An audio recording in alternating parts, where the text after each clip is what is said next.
Yo, the WBA removed from Boxrec amid attempt to replace it. So basically, the WBA will no longer be recognized in Boxrec. This is the move. I found this out when, I went to do a bit of digging into some Boxrec records, and hey, where's the WBA belt done? You know what I mean? I'm going for it and I'm realizing there's no WBA champions recognized as WBA champions. They're not there. You know what I mean? If you're a unified champion, they'll list all your other belts, but the WBA won't be listed. And basically, the WBA are going with Fight Facts. They're going with Fight Facts now. Let me read the information.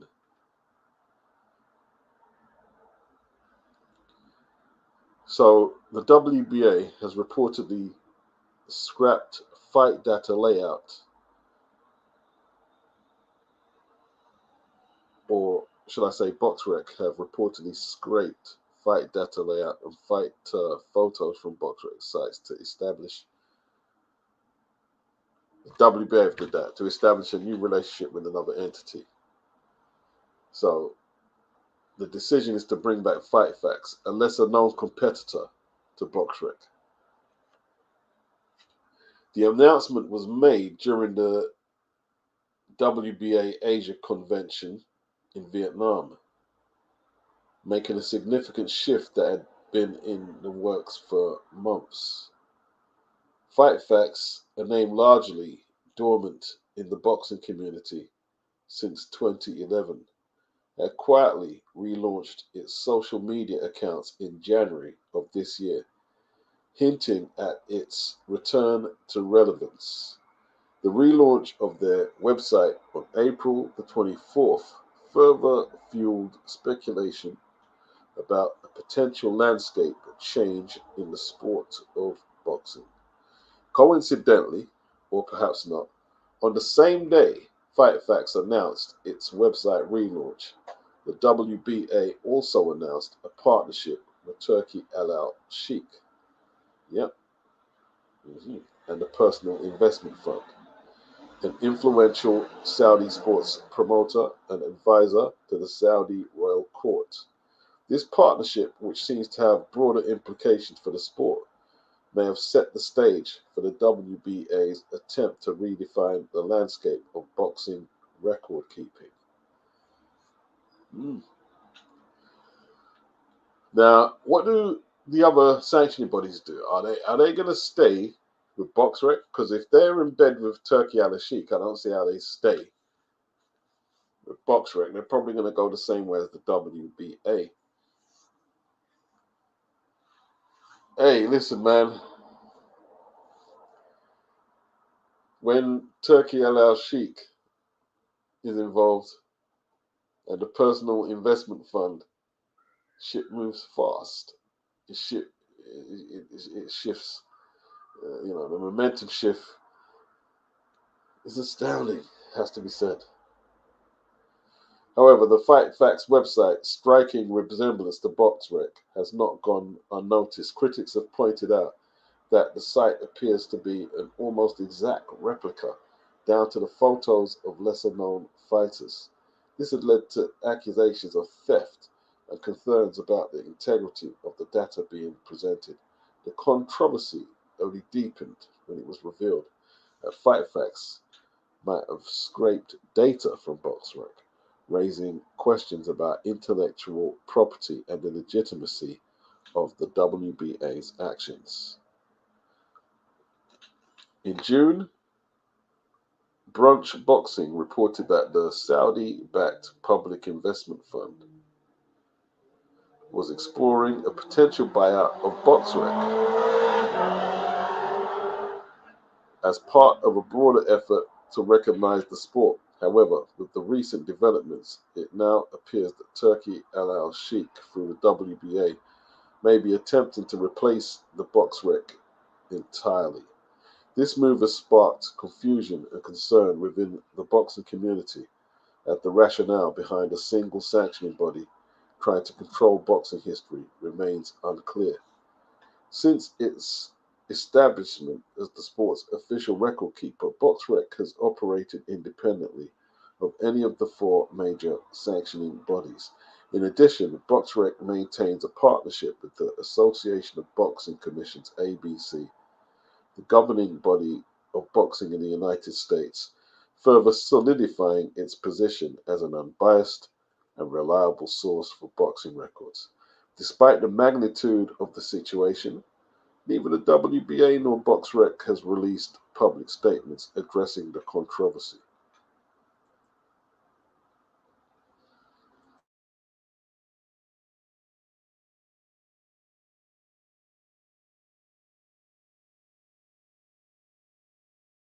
Well,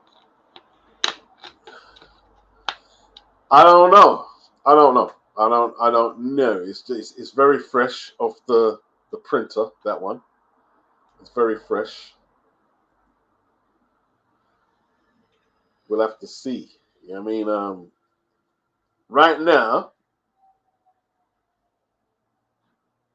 Turkey and the Personal Investment Fund, they're shaking a lot of people down to their foundations. They're scaring people. They're scaring people. They're like pro bellum on on HGH. You know what I mean? Like they're on another level of speed with their ascension into the game. You know what I mean? Yeah, yeah. HC, big up. Anthony Mackin, big up Anthony. Base the Kid, yeah. Eyes open. Lennox, what's good? HC. The Turkey versus Canelo Cold War is interesting. Is America the common denominator, or is it the PBC, Zoo, Tank, and Canelo? Shambo Ahamba, big up, big up, big up. Sosa says that brunch boxing is a biased outlet and they are PBC fanboys and hate Turkey. So they're trying to make him look bad. Okay. I don't know much about them. It's the first I've heard of them. Jazz Funk was good. Souza beats brunch boxing. Okay, I read that. Yeah, so it's interesting. It's interesting.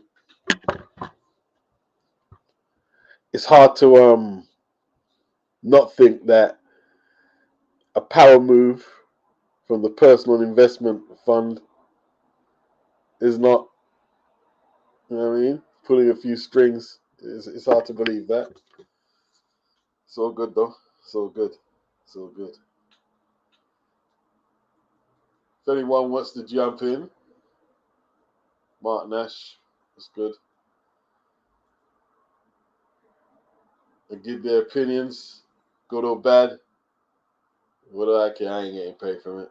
You know what I mean, I'm enjoying the fights. That's what I've been doing. I've been enjoying the fights. Um, I heard people say that things like Martin Bakoli is sucking up to Turkey. I mean, you're talking about someone in their 30s who just went back to the Congo and got a hero's welcome. And this is on the strength of Turkey reviving his career with the Takam fight first on the Fury in Ghana undercard, and then his performance last time out on the Crawford Madrimov undercard.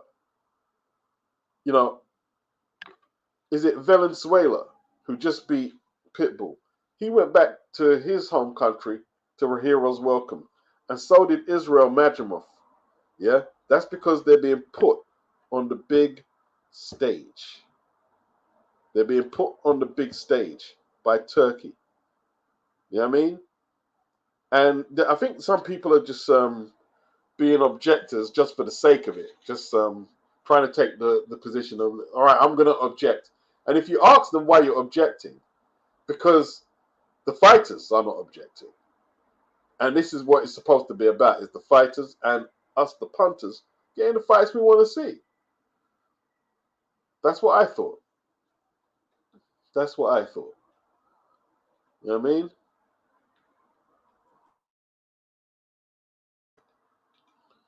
Outlaw Boxing was good. Mark Nash was good.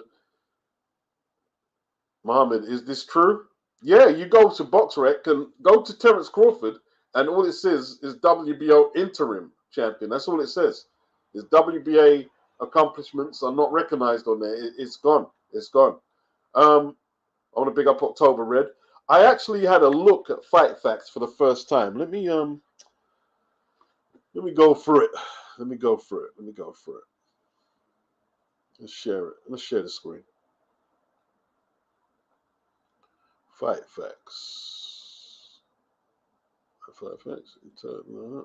Choose Chrome tab. See it, ya. All right. So let's have a look. They're saying that it's a duplicate of Boxrec. All right, let's press into Canelo. Well, few details of the Munguia fight. Let's have a look.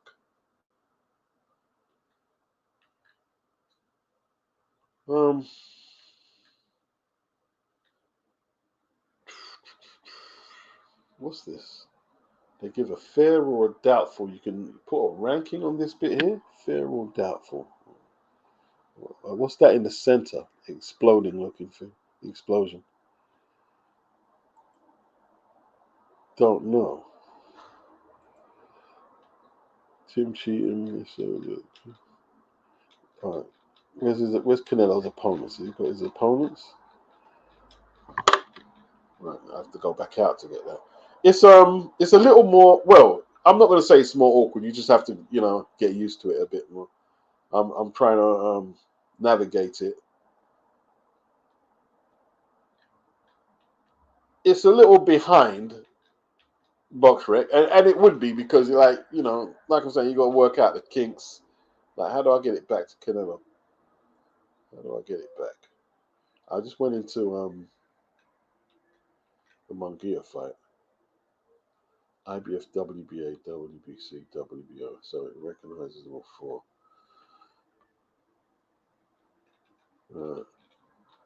One sec. All right, let me go there. Let's go here. All right. So this goes back to his record. So if I go detail, how do you get back out of details without using the arrow key on the top of the browser? You just have to work it out. You have to work it out. 14th. Upcoming matches. 14th. Okay. All right. They've got. You can see the upcoming. Well, they won't have that for all fighters. They're gonna have it for Canelo because he's a draw. Yeah, he's a draw. See the upcoming, like Boxrec don't have that. Well, they do. They have it in yellow, don't they? But this is more detailed. It's a little more detailed. What's this? Canelo 1. What is this thing here in the middle? Do you see? Can you guys still see? It's saying Canelo 1 punched in the glove, and there's this lightning bolt. What is that? What is that exactly? What is that? Don't have a clue. And then they've got the results of their last 5 fights, which is good.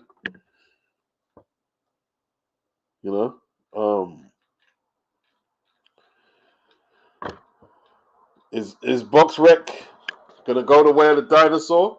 I don't think so. I think people are still gonna use, but I think it could be a Twitter and X situation. People ain't gonna just leave. I ain't just gonna quit Boxrec like that. Although they ain't got the W, it's gonna make it a little difficult if they haven't got a WBA there. But use both. You're gonna have to use both and do a bit more research to make sure.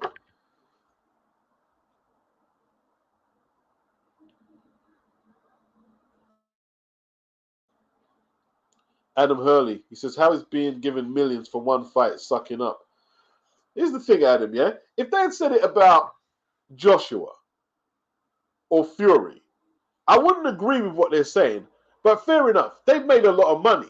But to say it to someone like Martin Bacoli, who hasn't made no big money out of the game, or got decent purses until he came into contact with Turkey, it's criminal. It's criminal. It's criminal to say something like that to a working man in one of the toughest professions in sports. It's criminal. If you've got beef with Turkey, have beef with Turkey. Leave Martin Bacoli alone, though. Leave Martin Bacoli alone and out of it. Surely. But, you know, they can't compartmentalize. They can't make the separation. A lot of them are just nutters, man. You see a lot of these people, you see them on the news one day, you know what I mean, committing one of these atrocities that you see in Leicester Square today. I'm telling you, these people there, they're not stable, man. They're not stable. Why are you objecting? To object. You have to have a reason. You can't just object. You have to have a reason. You have to, if you are a rational, sound mind, you have to have a reason. You can't just object for the sake of it. That's what them pussies in uni do.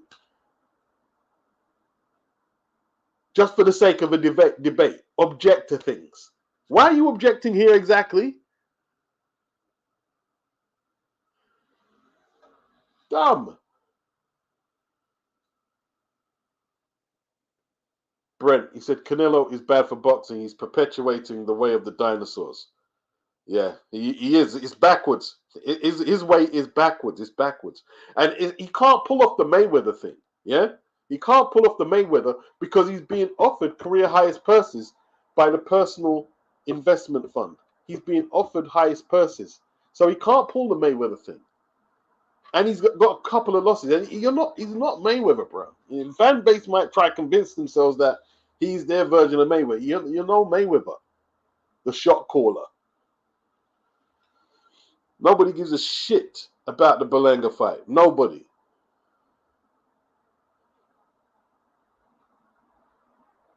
Outlaw. Only sad as fuck. Scared fanboys don't like what Turkey is doing in boxing. Yeah, just the weirdo. Only the weirdo corner. The total loser corner. Muhammad, when are you going to get your hero welcoming? Souza, Beats, have you recognized ever since Turkey went to America, they have been slandering him? Yeah. It's been a bit crazy. It's been a bit crazy. Jazz Funk, big up. Brent says, only negative people who hate boxing. That's a good point. You've got to be a bit of a boxing hater to hate on Turkey. That's a very good point.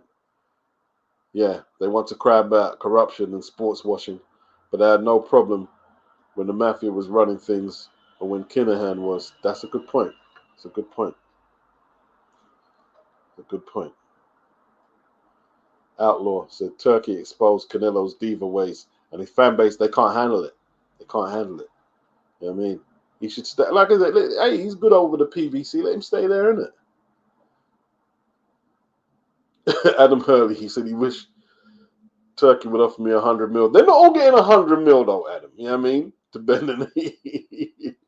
They're not. Bacoli ain't got no 100 mil. You know what I'm saying? He got a good purse, but I don't think. I don't know what he got, to be honest. But big up Rolo, EMB1. What's good? Jazz Funk. He says Berlanga, Southern area level. I'm telling you, bro. Berlanga, like, come on, man. You know what I mean? Berlanga. Anyway. Any gives Canelo a beating. That'd be funny. That'd be funny as fuck. Canelo catch hands from Berlanga. The beauty of the pencil. What's up? Yeah. Adam Hurley. Turkey has proven that he is not cheap and offers extremely fair amounts for fights. How can you knock that? And what people are not getting, boxing events have to be made in a certain schedule. You can't just keep dragging your heels. So when he's making them offers, right, he's looking at it and, okay, I'm matching the market rate of your purses and better, right? We need to get this fight scheduled for this time here. And if you're playing silly buggers, yeah, of course he's going to be like, well, what the fuck are you doing? You know what I mean?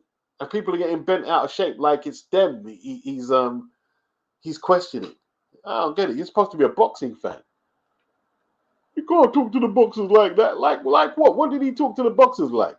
He told you to go get 2 Ferraris. I'll send you 2 gloves.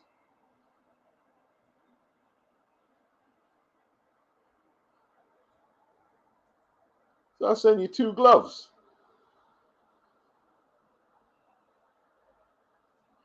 Feed Khabib. He says Turkey terrifies these big names like Canelo's because he knows he will not allow them to take easy fights. He won't let them take easy fights. He won't let them take rehydration clauses and these big major catch weights. He's not allowed any of that. None of that has been allowed. And they don't like it. They don't like it. Outlaw says, feed Khabib, 100% so true. Brent, he wants a Belanga KO. Yeah, even if he drops him. Wow. I'm not paying for it.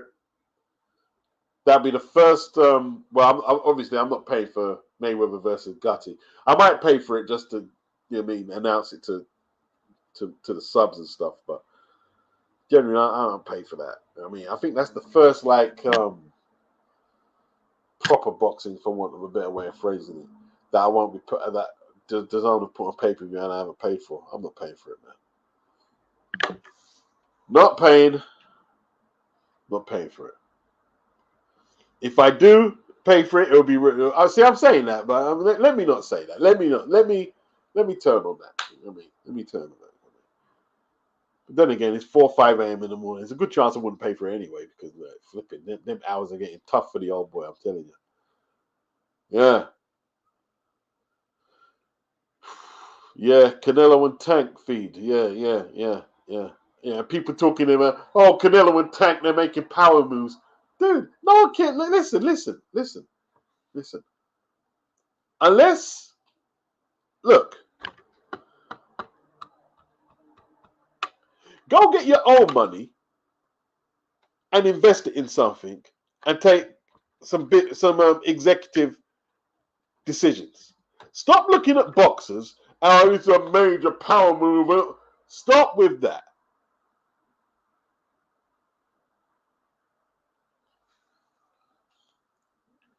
That shit is lame. Major power move. Meaning what exactly?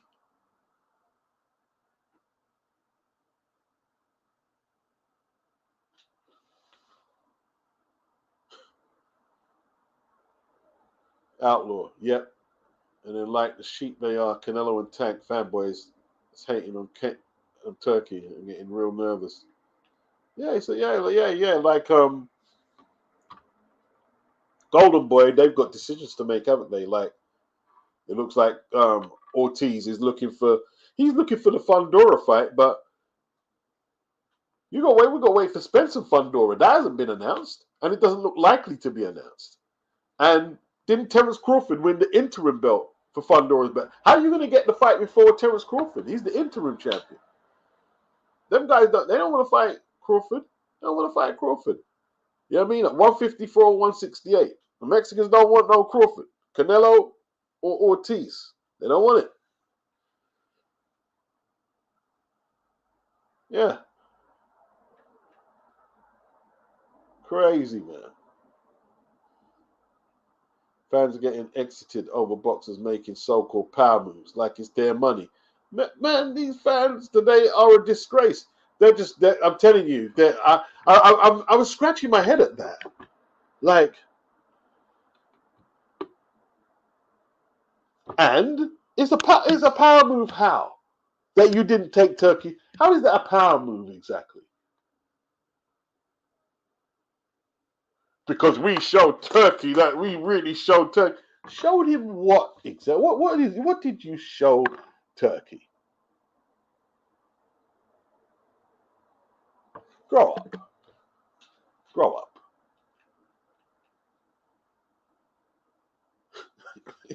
Grow up. Time to grow up now. Put on the big boy pants now. You know what I mean? Certain things need to be called for what it is. You need to grow up. All right, well, they got a pound for pound. Well, how does that work? You've got super middleweight, but there's a woman there. You've got Hannah Russo. You've got David Morrell. What's going on? This site is a bit dodgy, you know. This fight facts, it needs simplifying, perhaps. All right, because if I go and view detail, how do I get back out? View details of that fight. The Proderick McCrory fight. So how do I get back out? All right, go with, okay. All right, that's pretty easy then. All right, fair enough. All right, fair enough. It's me. It's me. It's me.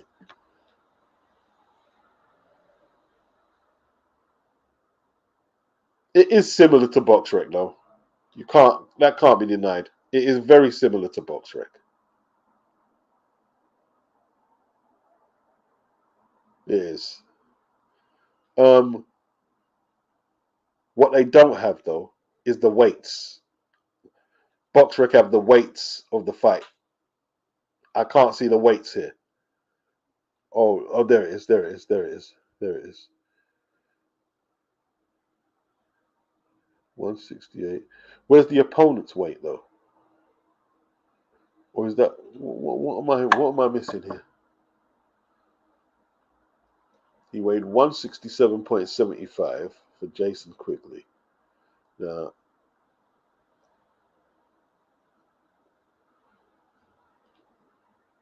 I can't see the opponent's weights.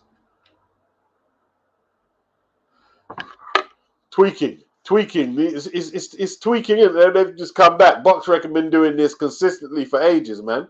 You know what I mean? Boxrec's shit is smooth. You know what I mean? It's like, you know what I mean? Easy reading. It's easy reading.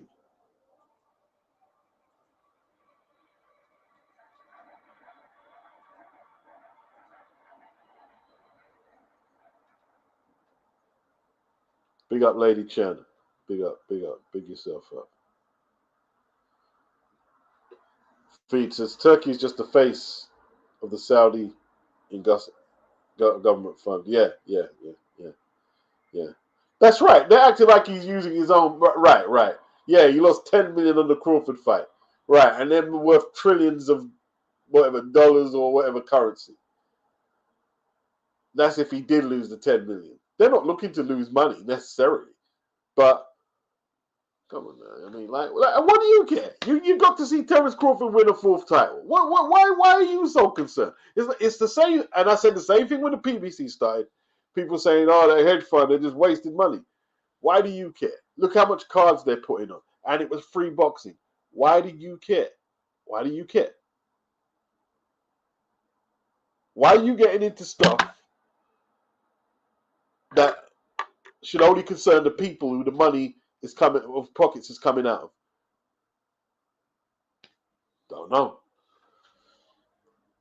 Trying to be agents of chaos. That's what they're trying to be agents of chaos. They think that's a clever position to take. People like that, they often they need to grow up, man. They need to grow up. They need to grow up.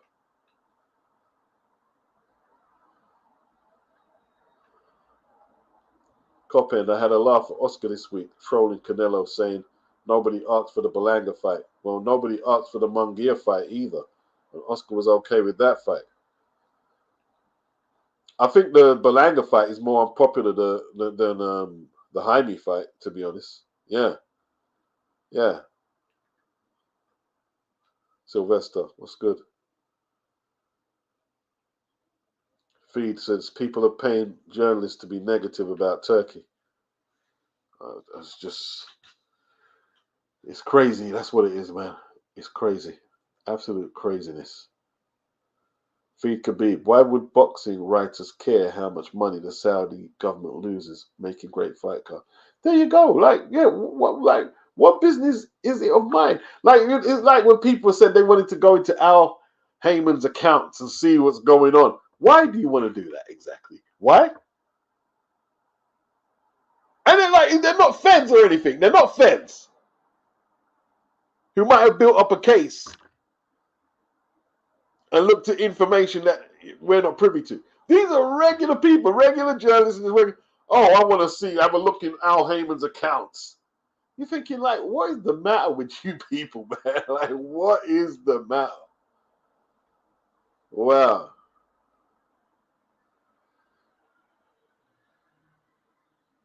Mm-mm. 1.4 trillion net worth. Wow. Damn. That's some dough, bro. Some dough. EMB1, he said a lot of this money is just getting washed for people still involved behind the scenes anyway. It's no loss. Yeah. Adam Hurley, if he's lost money on that card, shouldn't we be thanking him? There you go. There you go. How much did I pay for that card? Was it $20? $20? I think it was $20.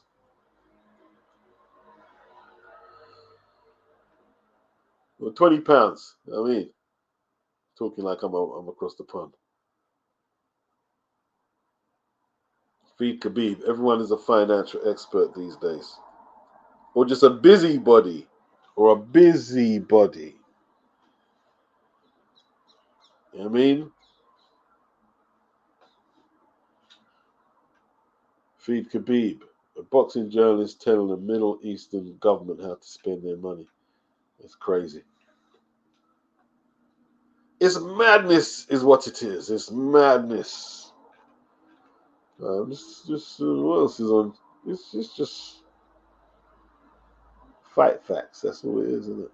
It's the new style. It's the new style.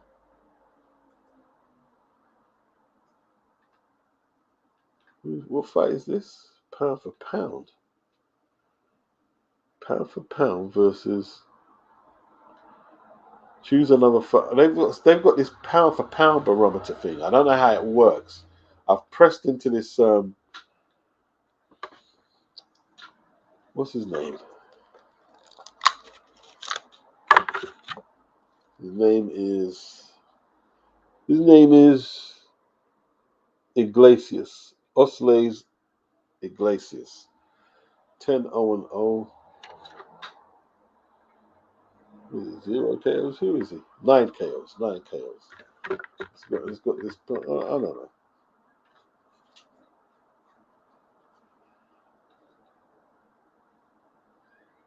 I don't know how that works. I haven't got a clue. But it looks like, it's something that we're all going to have to be learning soon is fight facts next. Yeah, I mean, is this the next thing? Whole website. So this Fight Facts website is a website that's been recently reactivated. Is that right? I believe so, Coppin. I believe so. I believe so. I believe so. I believe so. Hey, listen, man. It's 2025, man. Let's see what's going on with this league structure and all that. You know what I mean? And all the people who are going to be trying. Oh, we don't want to see it happen. Yeah. WBA Boxrec.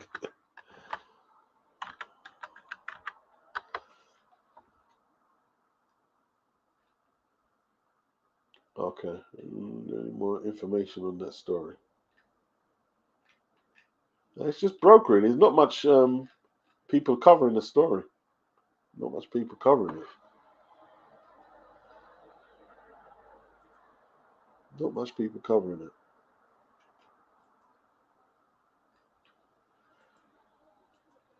Right. Have I got any more information? I just don't want to be up here just, you know what I mean? Mumbling around the place. Anthony Joshua and Joe Calzaghe give huge boost to ex-boxer charity. Have a look at that.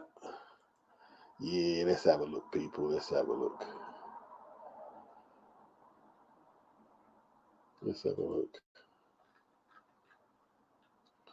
They are looking up for a Ringside Charitable Trust RCT, built by Dave Harris. It's designed to keep ex-boxers off the street in need. Anthony Joshua, the former world heavyweight champion, one of the most recognizable faces in the sport, will soon be involved.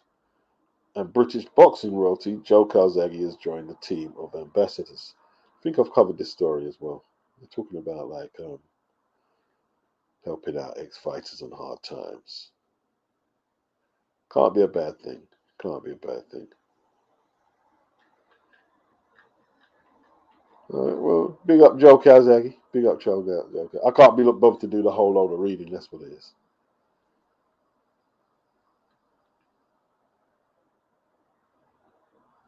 Lord of the Manor. According to Boxrec, Bivol only became a world champion when he beat Lyndon Arthur for the IBO. Oh dear. So they're probably going to have to compensate by recognizing the IBO a lot more. That's crazy. It's crazy. They already don't recognize the Bridgerweight division, so they're going to have incomplete records on there. That's all they're going to end up having is incomplete records. It's crazy.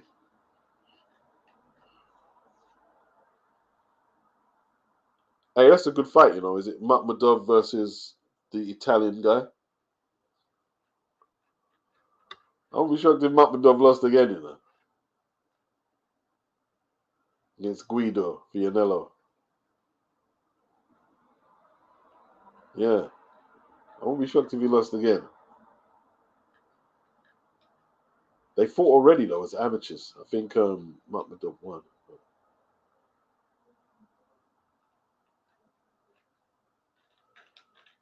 Man, the way he got torn apart, man. Ajit Caballero with body shots. Right. Nobody's jumping in. I ain't just going to stand here like, you know what I mean, fishing for stories. There's no point, man. Life's too short, man. Life is too short. I'll jump in the shower, man. You know what I'm saying? Start cooking. That's going to be my flex. How long have I been up here? All right, I'll stay for an hour. I'll stay for an hour. 20 minutes left. See what's going on. So Robert Garcia, he's saying if Crawford ain't next, who did he want? They want to go Boychuk a rematch. Okay, that's interesting.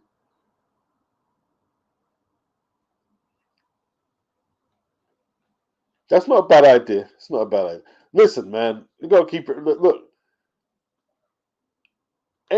he's big enough and he's got the youth that perhaps he might catch Bud and it's just the right time and maybe something could happen. But if we're just going pound for pound, toe to toe, skill versus skill, Virgil takes a pasting. He takes an absolute pasting in there. Takes a pasting. Yeah. If he attempts to fight so aggressively, see everyone like them idiots on Twitter talking about, you know what I mean, Virgil is entertaining and exciting. Yeah, he's a bad man. We're not bad man, they're both. No, you get it. They don't understand that though. They don't understand that. They don't understand that.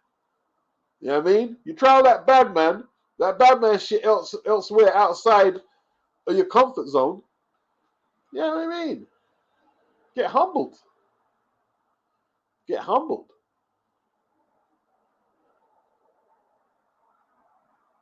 It's not a bad rematch though.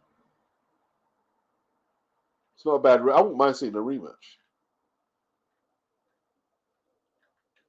because they're not going to get the Fundora fight ahead of Crawford. Crawford is the interim champion for the WBO, and we're still waiting for Spence and Fundora. Spence can't fight no more, man. Spence can't fight. Spence cannot fight no more. He's done. He's done. He's done. Spence is done. We'll keep that real. Tyson Fury. Trying to get all deep and meaningful. What's he going to say now? You see, he happens to be surprisingly cogent and insightful on the subject of retirement. Okay.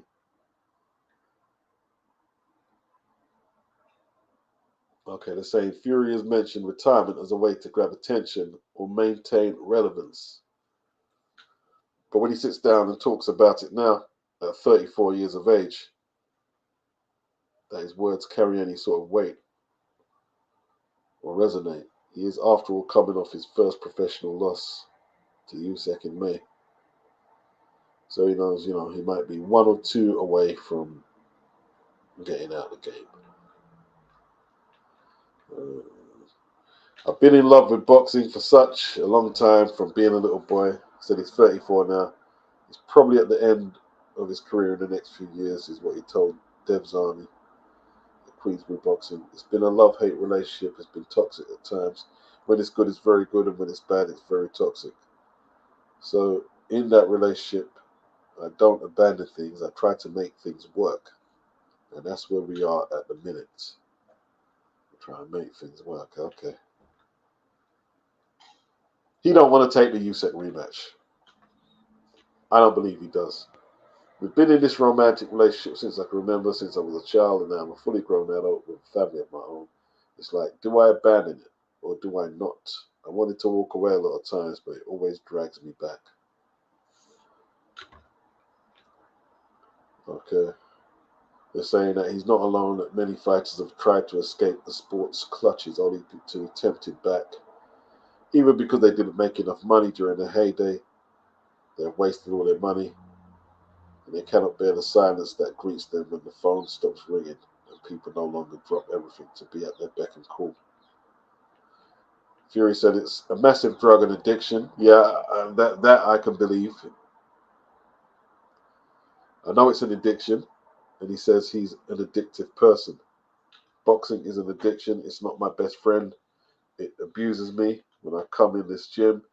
It abuses my body, my mind, my soul, but afterwards, I feel like it takes me to ecstasy. The rush is unbelievable. It gives me the greatest highs ever, but it gives me the lowest lows as well. Boxing is more addictive than any drug ever. You can't let it go.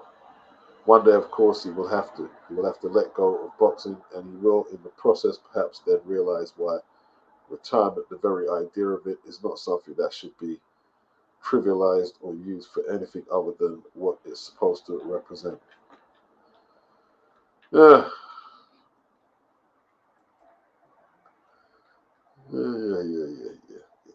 Well, let's see if this rematch happens, man. Let's see. They're saying New Year. I don't think he wants it. Not yet, anyway. Not yet. Not yet. I mean, because you look at Fury's career, right? He's used to messing people out, delaying fights, but now he no longer has the leverage. Someone else has the leverage. I don't think he works well in that position. I'm not sure. We'll see. We'll see. We'll see. I mean, if Usyk plays a mind game, and let's say he says, "I'm injured," I'm injured, and Tyson's gonna. I don't know what he's gonna do. I don't know what he's gonna do. Maybe he might double down and become more determined. We'll see. I think he's a very fragile. I mean, he's of a very fragile disposition right now. I feel as a fighter.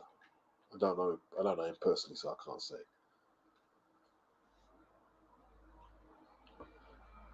You saw that Angelo Leo knockout, man. Luis Alberto Lopez lost the IBF featherweight title. You see that? He got away with that crazy boxing for all that time, punching with his head up in the air, squaring up.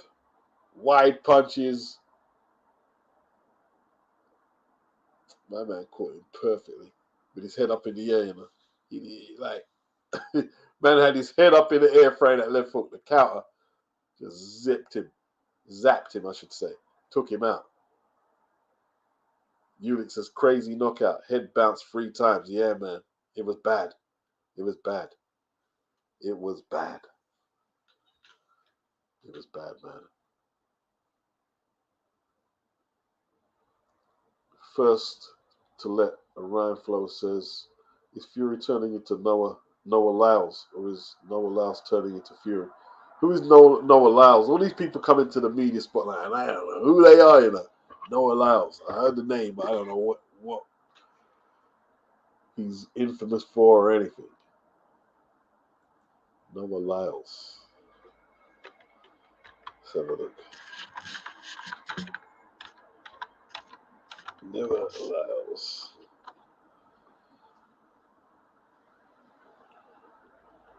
Noah Lyles was miffed by Adidas' invitation to Anthony Edwards' shoe release. Okay. Oh, is he a basketball player? I ain't got a clue what the controversy is, and I can't bother to look it up.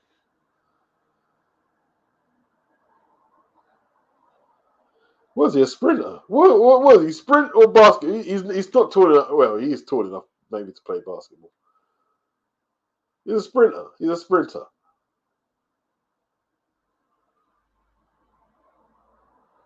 Okay. Yeah, track and field. 100-meter goal. You know, so I ain't followed no Olympics at all. I ain't followed no. Like, all that shit, the controversy, I just backed out of it. No more to say. Let me not say nothing. Let me know what. Let me just keep away from it. Just keep out and away from it. You know what I mean? Let them do what they're doing. You know what I'm saying? I'm not here to condemn and shout and scream. You know what I mean? Nothing to say. Let them get on with it. Let them get on with it. You know what I mean? So I didn't see the 100-meter final. I didn't see that. I haven't seen a lick of boxing or anything. You know what I mean?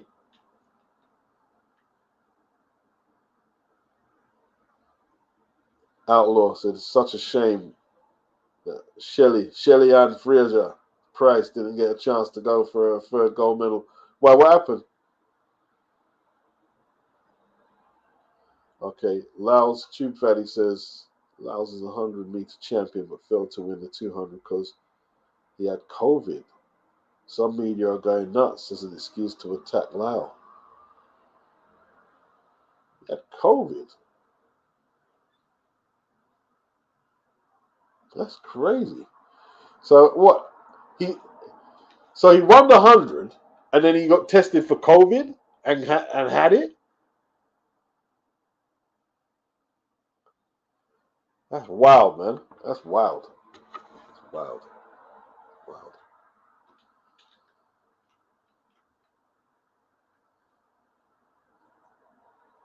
That's crazy. Yeah, the Olympics, you know, like nah, it just didn't happen for me. It didn't happen.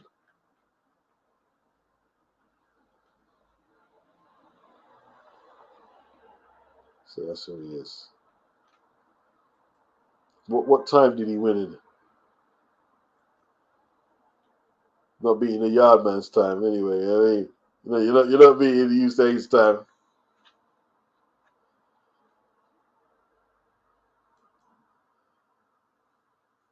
What was this time?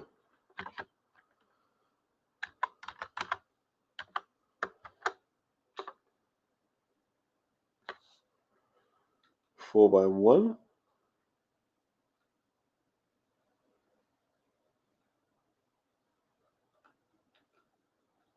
Nah, I don't know. I ain't got a clue. Failed to win the 200 because he got destroyed by Tobago.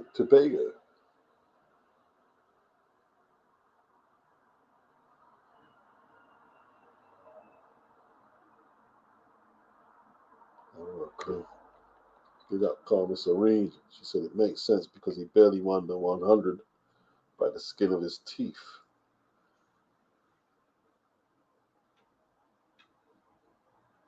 She got injured. Who? Oh, she got injured in a warm-up. Jamaican girl, Shelly Ann. That girl, Shelly Ann. She going like she nice for that one bagger man.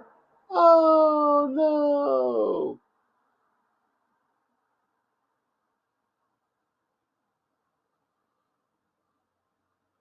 To Helen Beck, did I hear you correctly in your previous video? You mentioned Boxing Wave.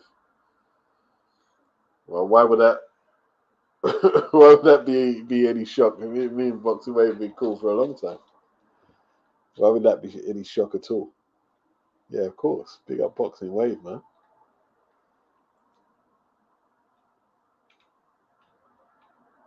Big up.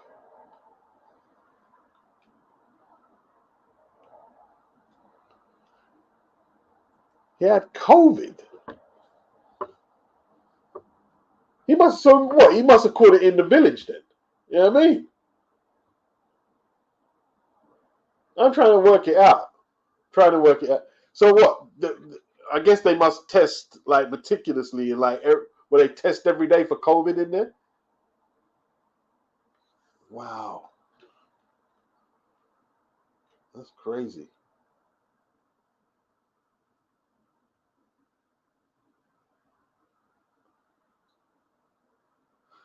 Tube Fatty, he says he says Tobago was the man in form throughout all the heats. Outlaw, he says, it's amazing how ahead of the game Bolt was 15 years later. No one could even come close. Maybe the greatest athlete I've ever seen. Is it 15 years ago? Whoa! Whoa! Seriously? Ugh. Probably is as well, you know. 15 years ago.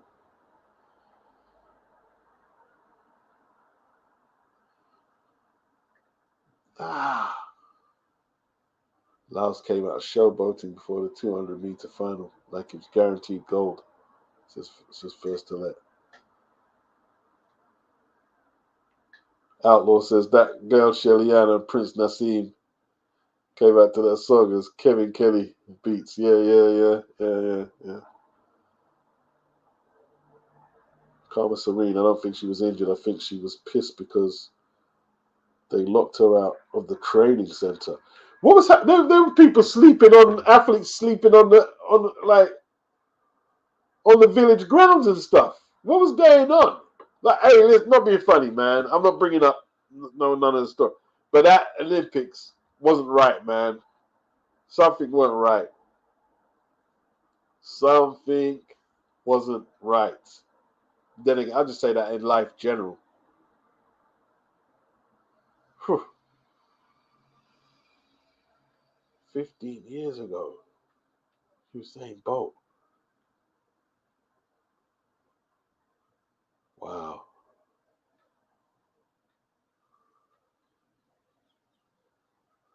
Karma says, I think Laos time was 5th or 6th fastest of all time. Well, that's pretty quick. That's pretty quick. You know what I mean? That's pretty quick. Karma says Paris should never be allowed to host ever again. It wasn't good. It wasn't a good spectacle. It really wasn't. It really wasn't. You know what I mean? Wow, 2009, 9.58, Jed. Wow.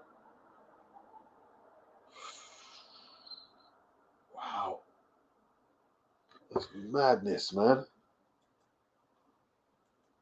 Madness.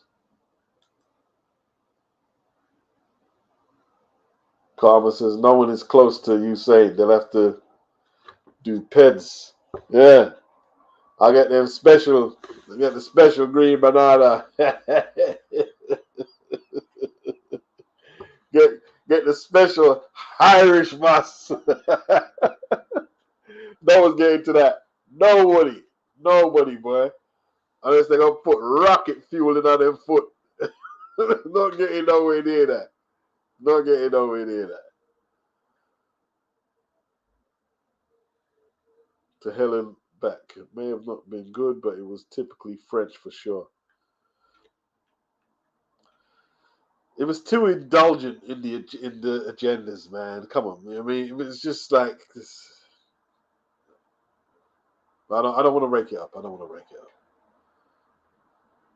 You know what I mean? Ulix says Irish muss. Yeah, man. It's all good. Hey, but 6th fastest of all time. It's pretty quick. It's still pretty quick. Still pretty quick. To Helen Beck, she says, well, the French are indulgent. I guess, yeah, they are. They are a bit, they can be a bit over the top, isn't it? You know what I mean? They can be a bit over the top. Like, like when they was pretending they wanted to fight us when, you know, we had the rhyme ciphers over there and shit. You know what I mean? Like, well, over what? Oh, what you want to fight us? What? For what? For what? Yeah, bit dramatic. They make drama shows. They make drama shows.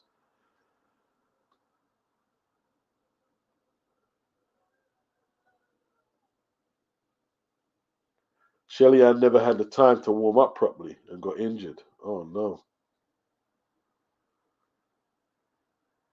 Outlaw says, I think Sydney because I was here, so I am biased. Laughing out loud. London the best Olympics by far since this century.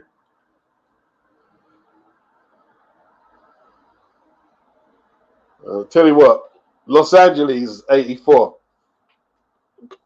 was a special because the boxing, right? I started learning about Biggs, Whitaker, Holyfield, Meldrick, Breland, and whoever else was in there. I think Virgil Hill. That Olympics was something special, man. That Olympic. They say the Cubans weren't there, so America took advantage of that. Man, listen, I don't care if they weren't there or not. They had some fucking excellent fighters, bro. They had some excellent fighters. Excellent fighters. And they all went on to do something in the pros. Except Biggs. Biggs didn't win a title.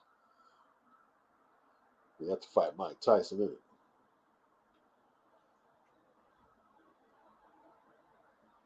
No, who is it? Who's 2028? Is it LA?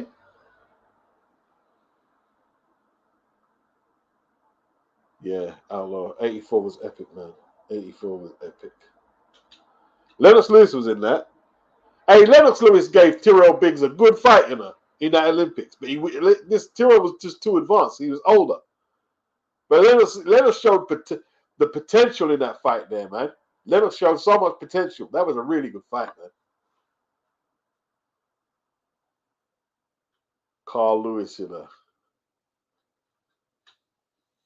Was it Carl Lewis? Who remembers the I tell you what, right? Without googling it on the browser, and I tell you what I'm gonna do, so you don't cheat. I've been knowing already, and I gotta cheat, right? Let me get a timer up.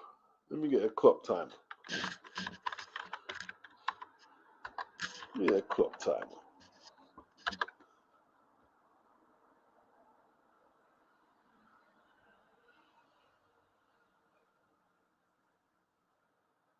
Right.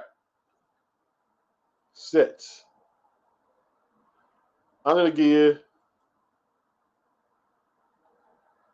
10 seconds won't be enough.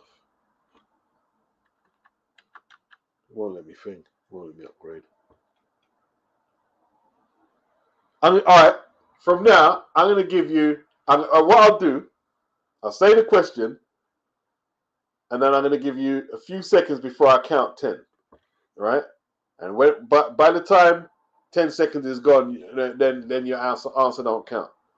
Who was the first athlete to run the 100 meters under 10 seconds?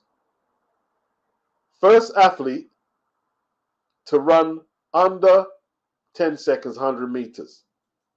Clock's going.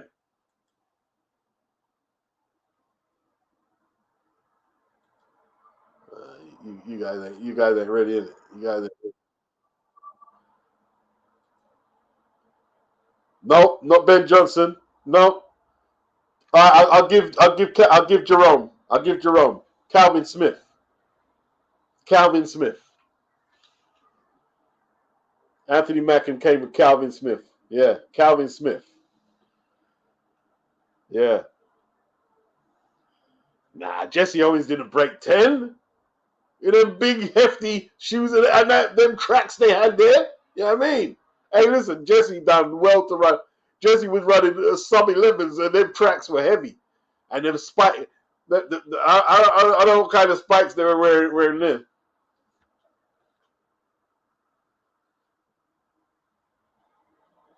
Oh, Anthony, you were first, yeah? It's not Jim Hines. Who's Jim Hines? First to let it rhyme is saying Jim Hines. I always thought it was Calvin. I think you could be right, you know. I think Calvin Smith was legal, though. That Jim Hines one might not be legal. Let me see. You might be actually right, you know. I always thought it was Calvin Smith.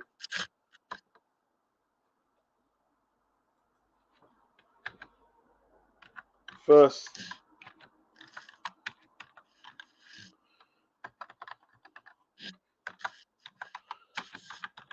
The crack. 10 seconds. Okay. Okay.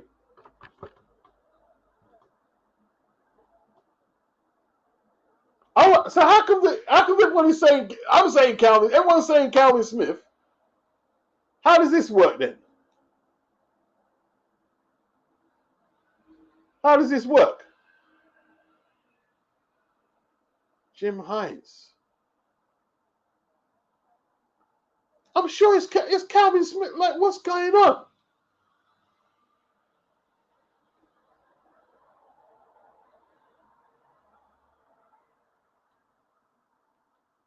So it's not.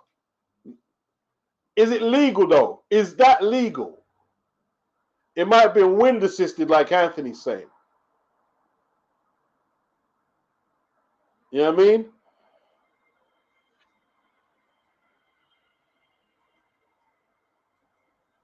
It might have been wind assisted. Jim Hines, he passed away last year, 76 years of age. All right, so all right, let me put Calvin Smith in. All this time I'm thinking, I always knew it was Calvin Smith. I always knew it was Calvin Smith.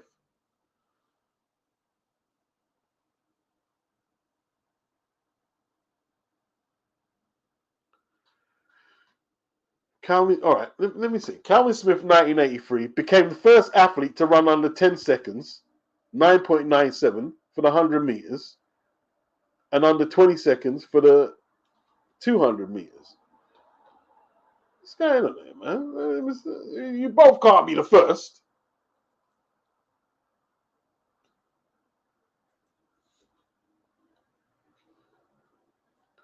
I don't want to use the Guardian website because they always ask you, oh, do you want to sell the whole of your life to us to read the article? No, I don't. No, I really don't.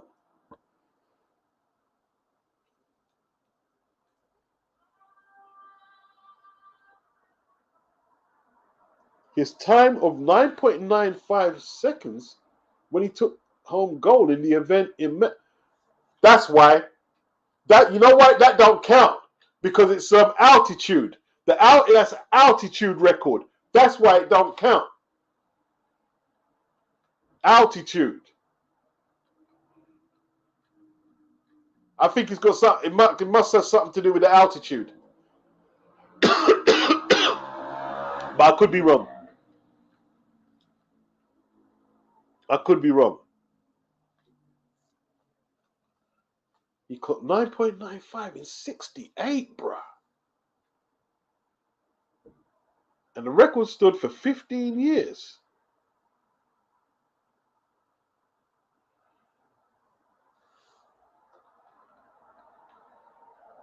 Calvin Smith broke it, 9.93 in Colorado, 1983.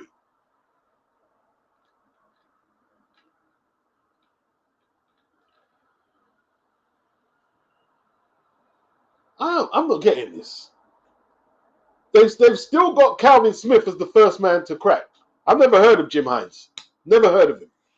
Never heard of him.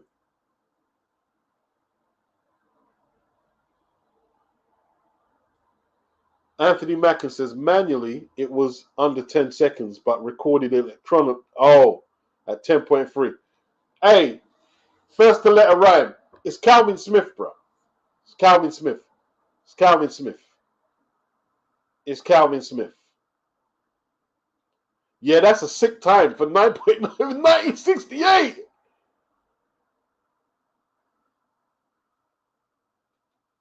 Do the records counting? Because is it Albuquerque, like in places like that? It's high altitude, isn't it? I don't know.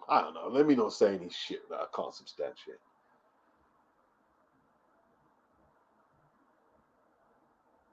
First to let says Calvin Smith did break the record altitude.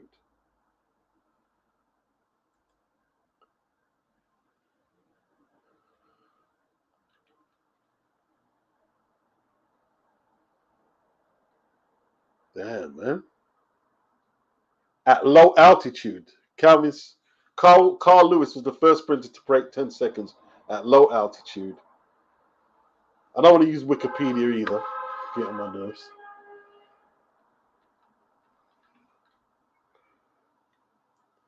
First sprinter to break 10 seconds at low altitude after electronic timing with 9.97 seconds on the 14th of May 1983 at the Modesto Relays. Calvin Smith at altitude recorded a world record of 9.93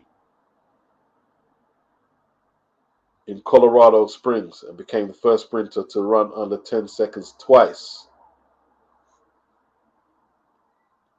It's confusing, isn't it? It's confusing.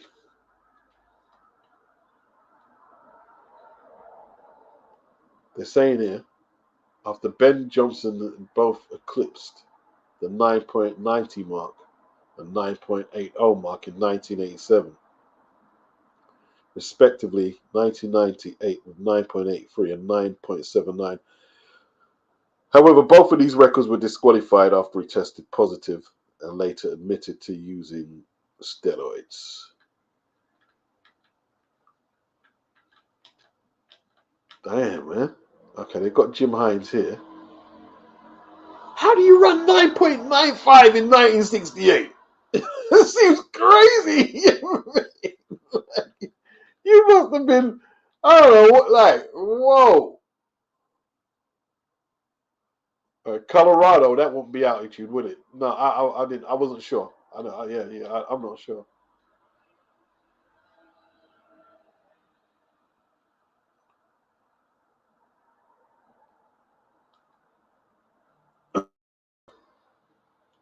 Okay, Outlaw said that Uzbekistan's cleaned up at this Olympics. 5 gold medals. Won every final they were in. Wow. That's highly impressive, man. 5 gold medals. Jerome Benjamin, remember in that Olympics, Bob Beamon did almost jump out of the pit when he set the long jump record. That record stood for years. Yeah, it did. It did.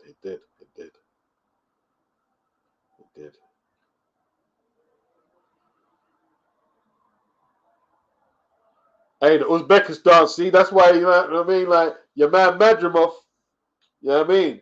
He's from that same school. He's an Uzbekistan boxer, man. You know what I mean? Anyone think Virgil Ortiz can beat Madrimov in here? What do you reckon? Why don't you give it a go? Give it a go. Give it a go. After his face gets cut up and his face gets swell up, let's see how exciting he is then. Yeah? You want to talk about exciting fighters. Go in there with a technician, cut up and swell up your face, and let's see how exciting you are.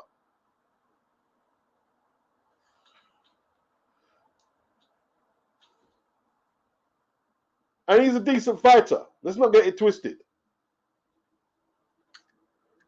Wow, rain coming down in this weather? That's crazy.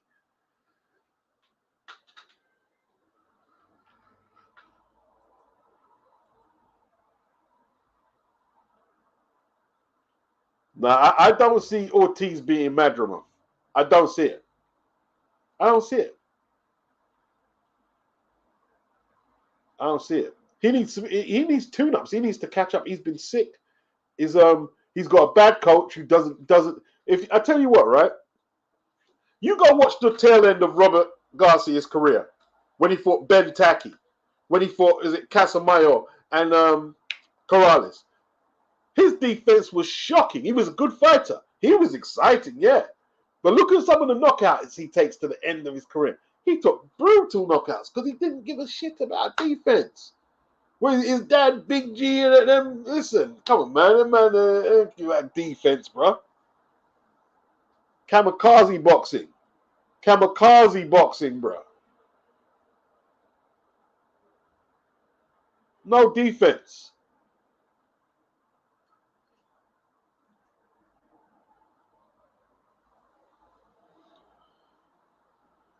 Virgil was lucky. He was lucky to get that W.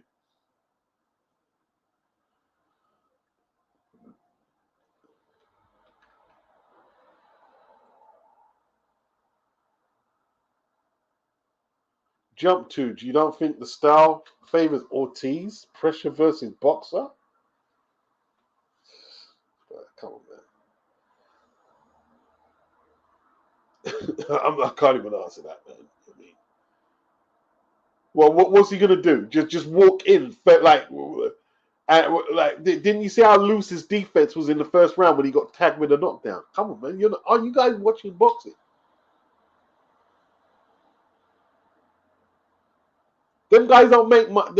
That's why they win medals, bro. They don't make much mistakes in there. They don't make much mistakes. Ortiz makes a whole lot of mistakes. First time he fights an Eastern European guy, he needs hometown cooking to get out of the ring. Come on, bruh. Come on, bruh.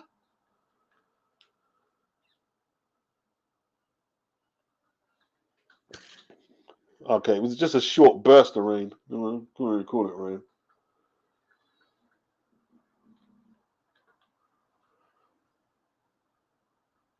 Oh, Mike Powell. Remember, yeah, he gutted Carl Lewis in that final. Barcelona. Lewis made a huge jump. That jump was huge. And Mike Powell looked like it was lost. And he came back with that jump, man. And that record still stands, yeah? Tony Bartlett said, nah, I don't see Ortiz beating Madrimov either. I don't see it. I don't see it. Ulick says, Robert Garcia, I thought he was a good coach with Bam and El Rayo. He's not bad, but he's not bad. He's not bad.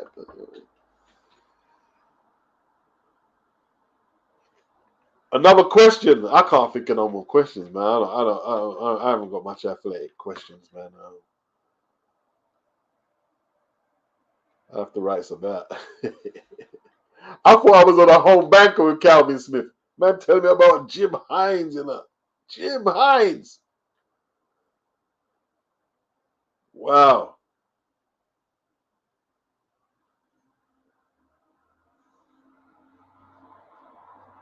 Jim Hines. What was Jesse Owens' times for fastest times?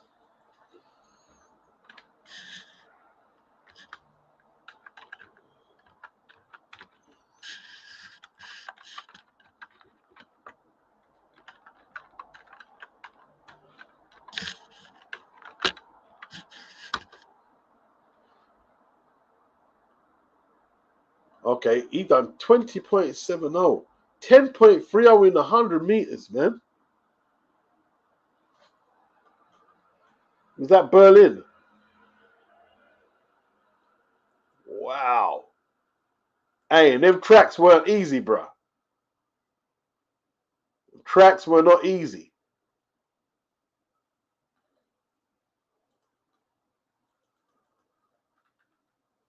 His medal record, men's athletics representing the United States in 1936 Berlin, 100 meters.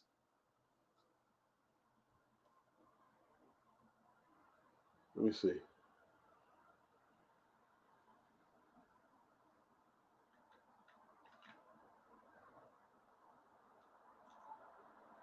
.7 seconds. 200 meters in Berlin. That's crazy.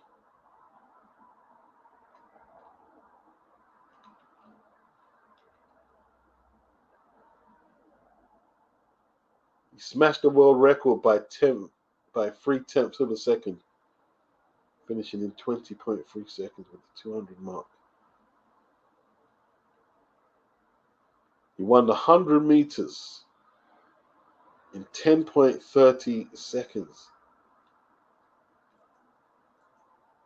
That's flipping fast, bro. That's flipping fast.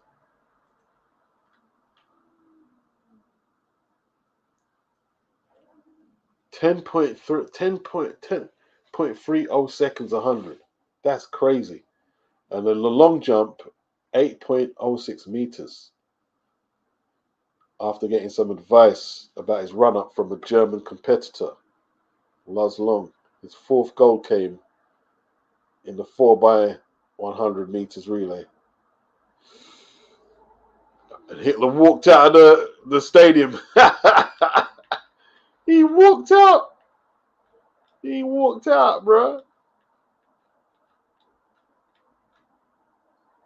He must have, because he was a drug addict, innit? He must have needed enough drugs after that. Anthony Macken says Harold Abrahams won the Paris Olympics in 1924 in 10.60 seconds. That is quick, man. That's quick. Ulrich says, why haven't I ever heard of Jim Hines? Then tried to erase him from history or something. That's what it seems like.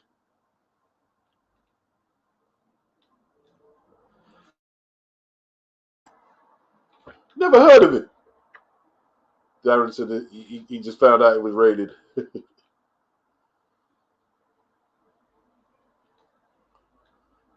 Questions. You guys want some rap questions, yeah? All right. You want a hip-hop question? What was Def Jam Records' first release? First release. First record they released. I haven't got the timer, though.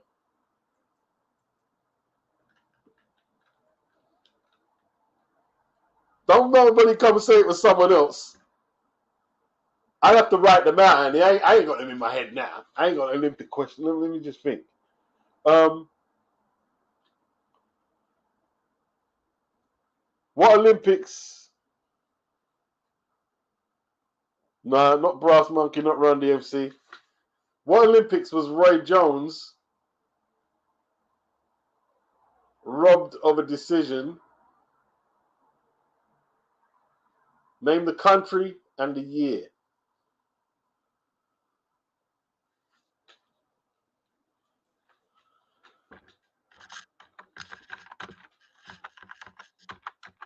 Right, time's up.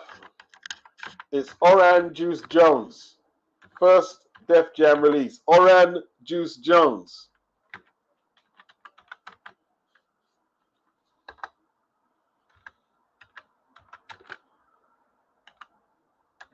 I Saw You Walking in the Rain.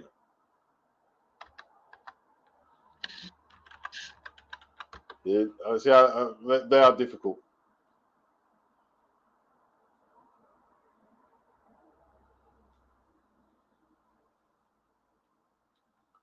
Was it? I've got no. That's wrong, you know. That's wrong. It actually isn't. I think I can't do. I ain't got it organized, man. I'm not doing no more. I'm not doing no more. I'm not doing no more. I ain't got the questions organized. South Korea. That's the one. South Korea. 1988. Well done to Guzzy and Outlaw.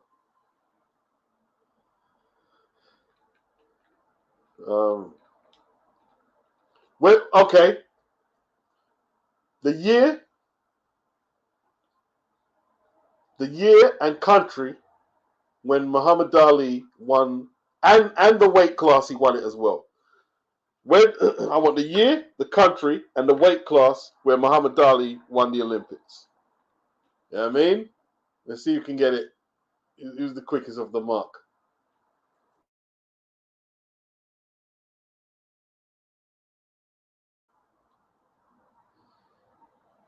Damn, flipping out, Anthony. That's impressive. That's impressive.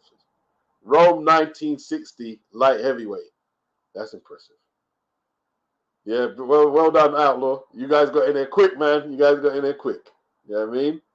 Because of the 1960 Olympics, light heavy. Yeah, light heavy, light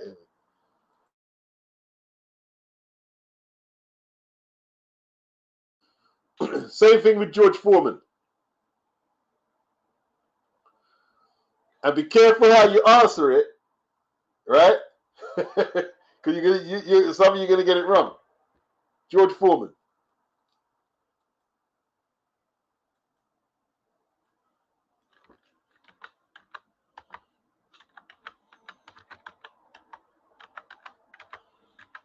George Foreman. Let's see if they got it.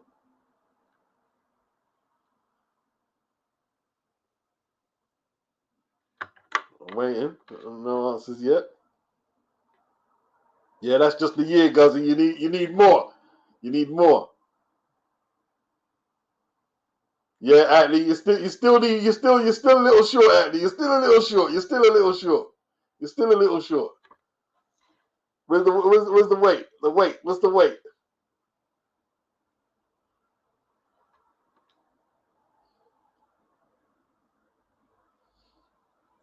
Is that heavyweight or super heavyweight? I don't think super heavyweight was around then. Nah, it's not 70. It's not 70. It's not 70, but Tony. Tila Rock, it's yours. Is that's not the first Def Jam release? I've got to find out what that is now. Is it? It's not Curtis Blow, is it?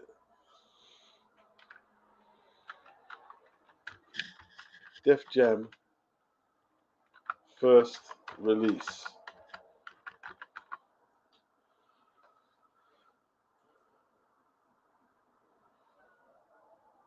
The very first Def Jam release was not DJ 1001. Okay. It is Tila Rock. It's yours. Commentating, illustrating, description giving, adjective giving. This is to the people of the music of the world. It's yours. That song was bad, bro. No, it's not. It's not Orange Juice Jones. I don't know why I thought it was that. That's the first R&B record they released. Yeah, there was no super heavyweight category. That's why I told you to be careful how you answer, Andy. Yeah, you got it right. No super heavyweight category.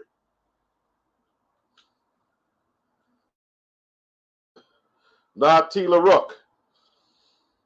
It's Tila Rock, people. Okay. What record was released?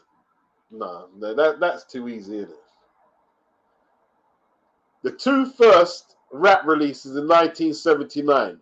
Name them. You don't have to get it in order. Right? One of them is obviously very easy. The other one might be a bit more difficult. 1979, the two first rap single releases.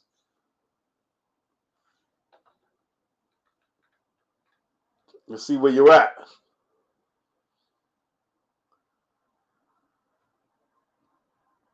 Big up Dennis from Boston.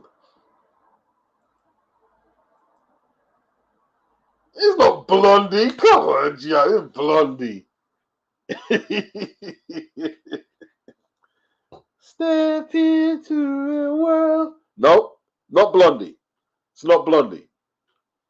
One of them should be really easy. No, come on. 1917, Rapper's Delight is one. Guzzy, what's the other one? Right, countdown. 10, 9, slow count. 8, 7, 6, 5, 4, 3, 2. No, not Def Jam. The first two rap releases on vinyl, 1979. There was two of them. Now we've already got Rapper's Delight. What's the other one? No, not White Lines. No. One. Guys, you got it. Fatback Band. But what is it? Yeah, that's not quite it. Well, what's the song's name, man? What's the song's name? King Tim. It's King Tim Fatback Band. But I'll give you that, guys. I'll give you that. King Tim. No, not The Message. No.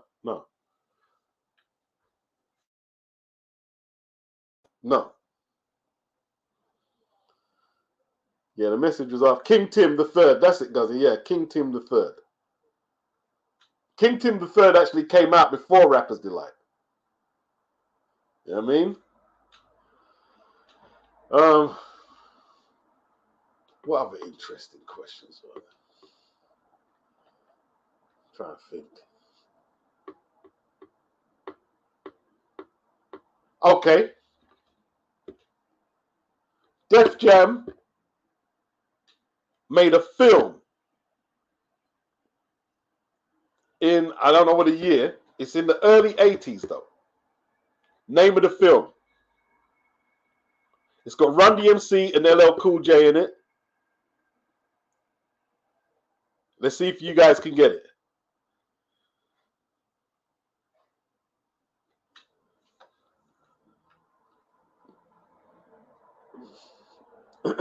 Okay. Crush Groove. You spelled it wrong, though. Yeah. To Hell and Back, but spelled it correctly. You spelled it wrong, Jerome. With a C. To Hell and Back spelled it with a K. Crush Groove. Okay. All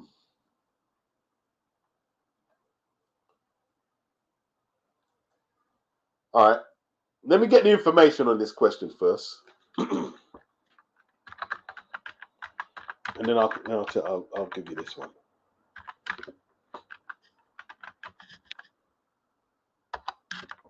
Let me get the information.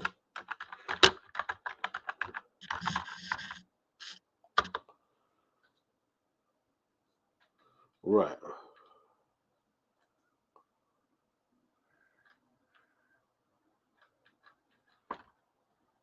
Nah, I'm not getting the information quick enough. Let me see.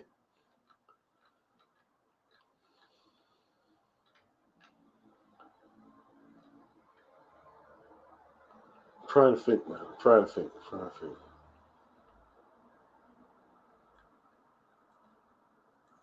One sec.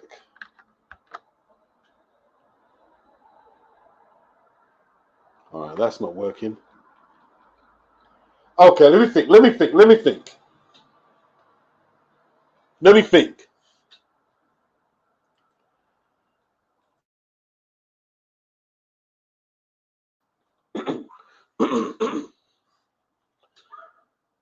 In the early 80s, yeah?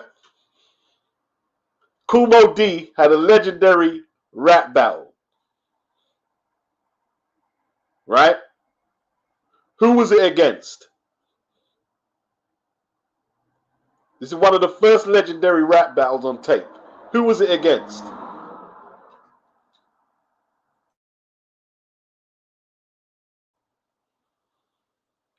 See, Tone would be burying all these questions. No, not LL.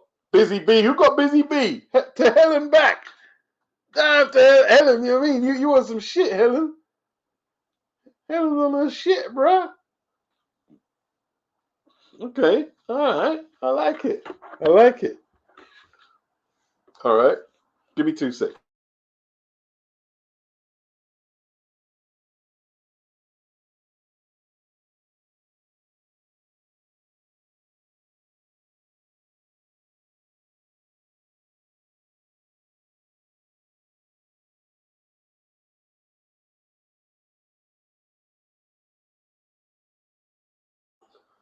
Okay.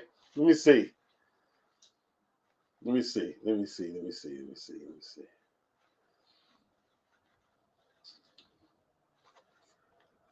All right. Let me see.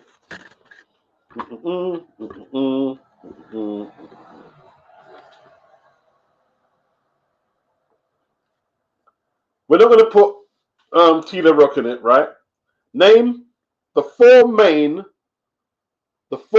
acts that were on Def Jam Records in the mid 80s. The four main acts. You see what you got? The four main acts. That should be pretty easy.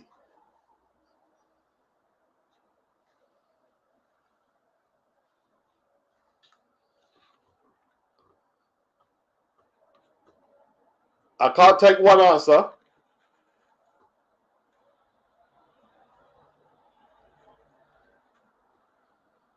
Jimmy Spicer?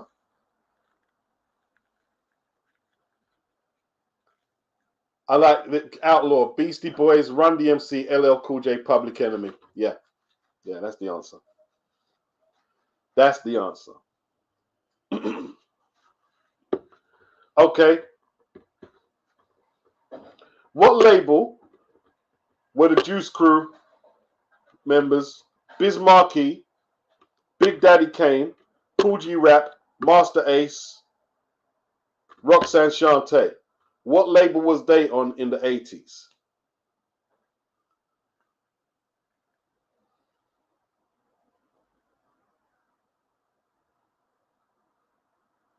What label?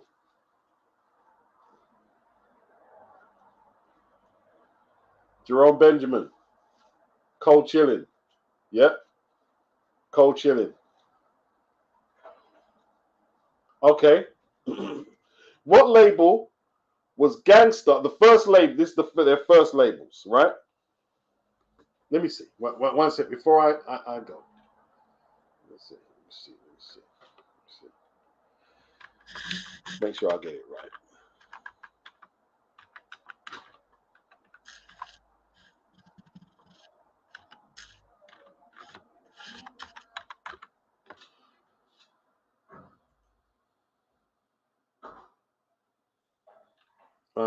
One sec. Let me check this one as well. One more. I'll just check this source as well.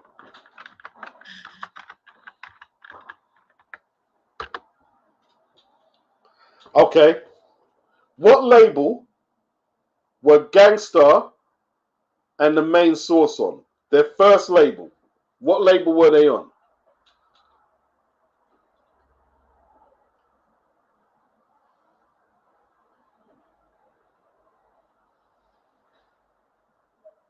Gangstar and main source. You got that's a hard question. That's pretty hard, to be honest. It's pretty hard. It's pretty hard.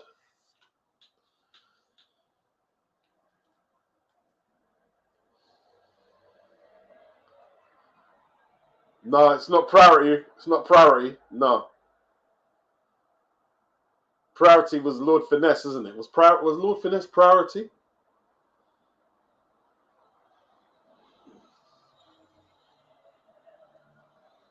Yeah, it's a difficult one. That's a difficult one. That's a difficult one. It's a difficult one. I'll leave it open in case someone gets it. All right. Yeah, Guzzy got it. Wild Pitch Records. Wild Pitch. Guzzy using that Google nice now. It's all good. Let me see. Let me see. Let me see. Let me see. Let me see. Let me see. Let me see. Let me see. Let me see.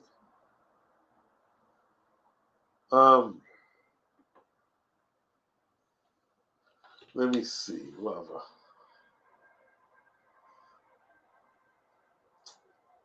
Trying to think. Trying to think. Trying to think. Trying to think. Trying to think.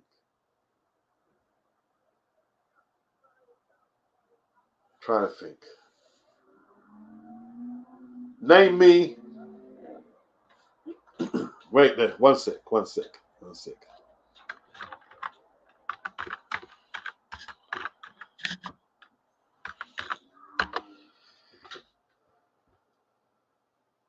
Let's see. Let me see. Let me see. Let me see. Let me see. Let me see. Name me the two LPs that NWA released on Ruthless Records. And I'm not going to give you a long, this is an easy one. So, clock starts 10, 9, 8, 7, 6, 5, 4, 3, 2. You're out. That's a pretty easy one. That was a pretty easy one. But I'll leave it open. I'll leave it open. I'll leave it open. No, no, no, no. You got one of them, Helen. You got one of them. You got one of them. One of them is just a record you got there, but it's not an album. Boys in the Hood is not an album. It's a single. It's Easy E single joint.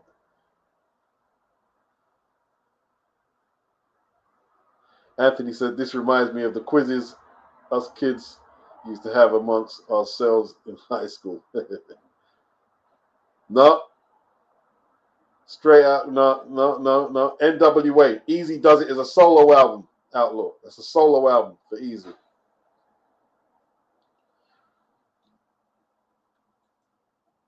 You're missing an album.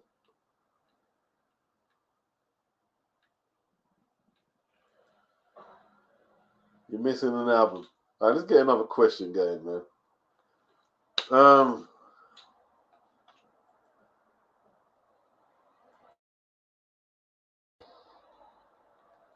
Let's get another question going. Let me see. Let me see. Let me see. Let me see. Let me see.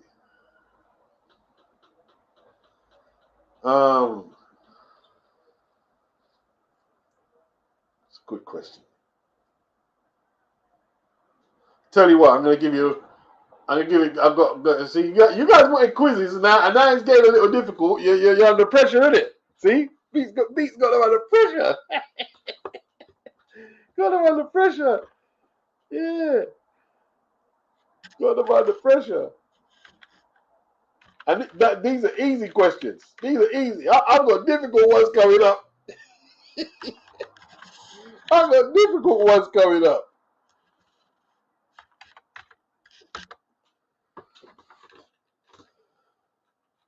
You got the easy shit, man. You got the easy shit.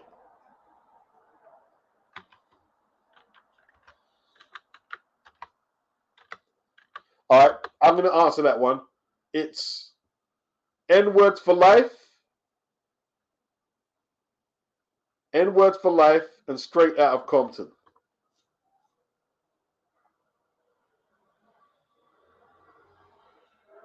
N-Words for Life and Straight Out of Compton. Straight Out of Compton was the first one, and then it was N-Words for Life. Okay.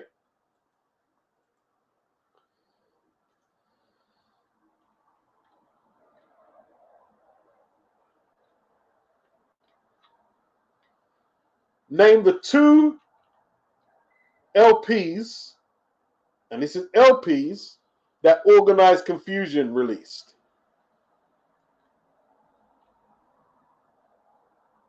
Yeah? No, I apologize. The free LPs that Organized Konfusion released. The 3 LPs.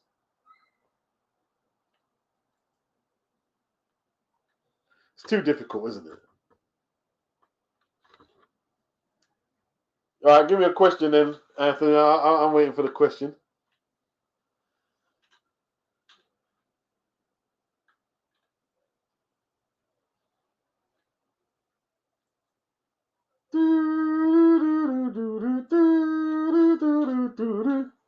Wu-Tang Clan ain't nothing to up with. Wu-Tang Clan ain't nothing to up with.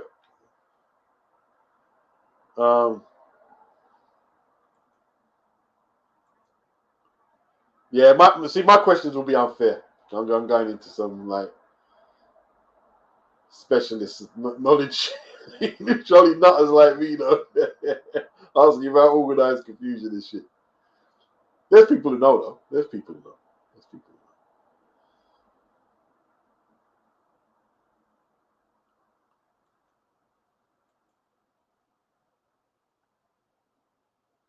Guzzy licking up that Discogs, bro. Guzzy smashing it. Organized Konfusion, Stress the Extinction Agenda, and the Equinox. Yeah. All right, Guzzy.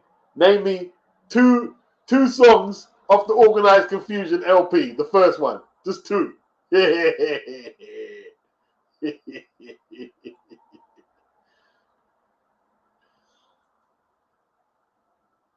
Roosevelt Franklin, Roosevelt. Ooh, I'm so confused. It hurts. People persist to treat me like dirt. Hey, Pharoahe Monch was just bad, man. Hey, we lost 2 big flipping hip-hop pioneers recently, man. We lost DJ Polo, Cool G Rap's DJ, and we lost Chino Excel. Both gone, man. Both gone. Both gone. Anthony Macken at Beats. Can you name the last non-black female to win the 100 meters at the Olympics? Her name, the year, her country, please. It's that Australian girl. Nah, it's not her. It's not her. No. No, I don't know it, Anthony, man. I ain't going. I thought it was the Australian. Remember that Australian girl? That Australian girl was quick, boy. She was smashing up things, boy. Like, yay. What's that Australian girl's name? She was fast, man. No, I don't know. Yeah, Open Your Eyes was bad. Dr. Wu. Damn, cuz he's smashing it, bro.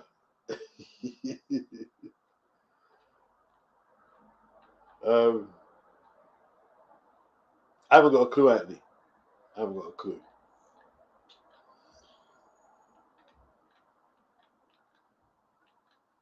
What year are we talking then? I mean, we have to probably go back a few minutes.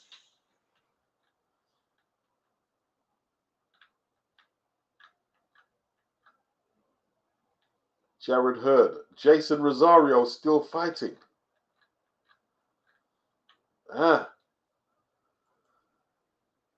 It's Yulia Nesterenko, 2004 Athens. She's from Belarus. Is that because Marion Jones popped, though? That's because Marion Jones popped, in it, surely, that year.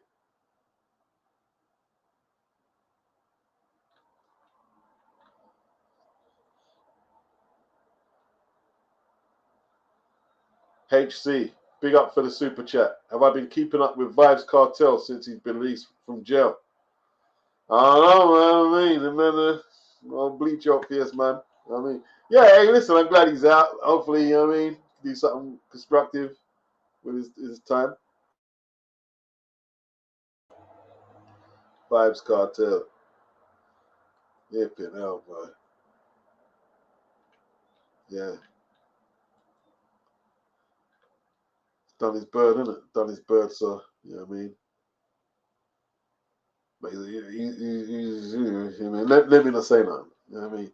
Some men are involved in some shit. Let's just say that.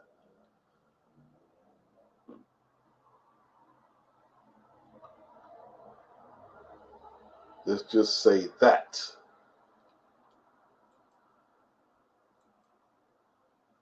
Right. I've got to get out of here, people. I'll get out of here. Next time, I'll get some questions ready, though. I'll get some questions ready.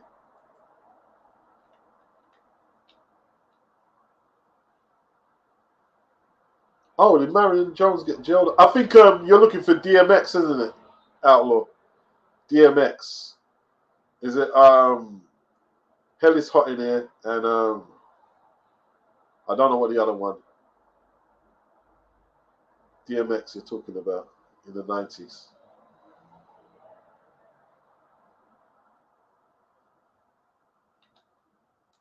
Where my dogs at? We're right here, yo. Where my dogs at?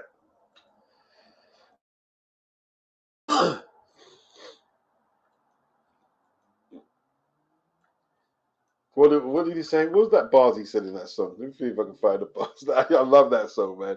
Where my dogs is at? Protected by, what do you say? Protected by Viper. Stand back. Where my dogs at? With Sheik Luch. DMX and shit. What's the song? You niggas want to be killers? That's my joint, boy. With Sheik Luch. That song is bad, man. That song is bad. That's one of the best hip hop songs ever, bro. That one is just bad, bro. That's just bad. That's just bad.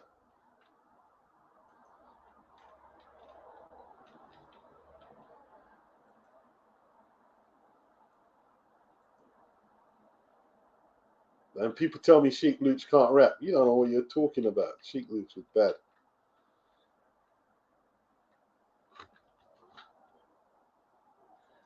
What did he say? What did DMX say? Something about how you how you hid your dirt. how you how you hid your dirt under your skirt. He had some bars, man. He had some bars. He had some bars.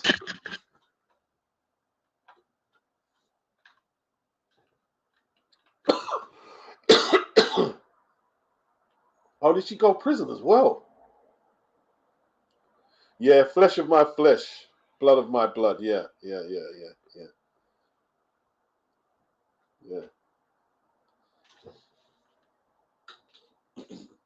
DMX, he was just like flipping.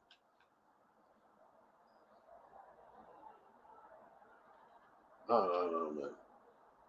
Sheik Luch is trash. Nah, he's not trash. He's not trash. That's what people say. He's not trash. He's not trash. Not trash.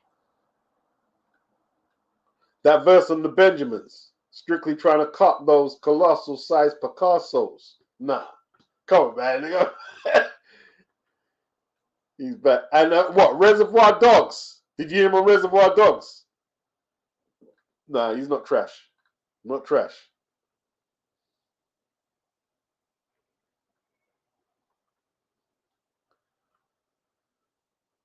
Mace killed his verse on the song with DMX and the Locks.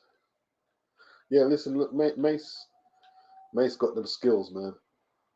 Mace got them 1990 skills. You know what I mean? Children of the Corn. Mace got them Harlem World skills. Him and Cameron, boy, they could spit, man. They could spit.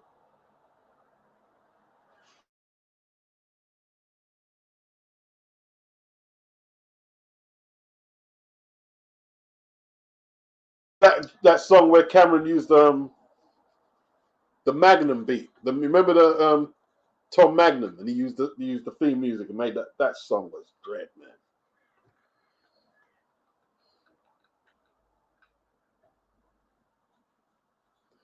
Reservoir Dogs. Who had the best verse on Reservoir Dogs?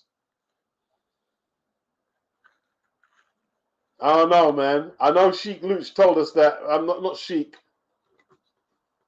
Styles P was in the studio, and I didn't even realize he threw a shot at Jay-Z in his verse, and they was in the studio at the same time. And Jay-Z's looking at him like, what's going on? He threw shots. He threw shots at Jay. Yeah. Beanie C, that's a lineup though, man. You've got Styles, you've got Sheik, you've got Jay, you've got Beanie Siegel. Like, flip it now, bruh. Lord. Was Source Money on there? I think Source Money was on Reservoir Dogs.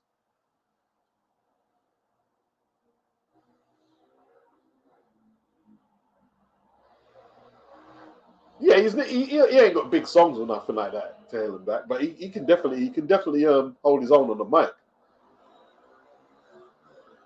No, he's not the weakest, you know. He's not the weakest. He's actually integral part of their sound. He's not the weakest. He's not the weakest. He's not the weakest. He's an like their songs sound different when he's not there.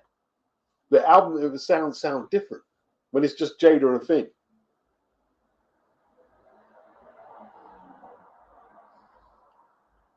Yeah, Source Money was on there. Outlaw. Yeah. Yeah,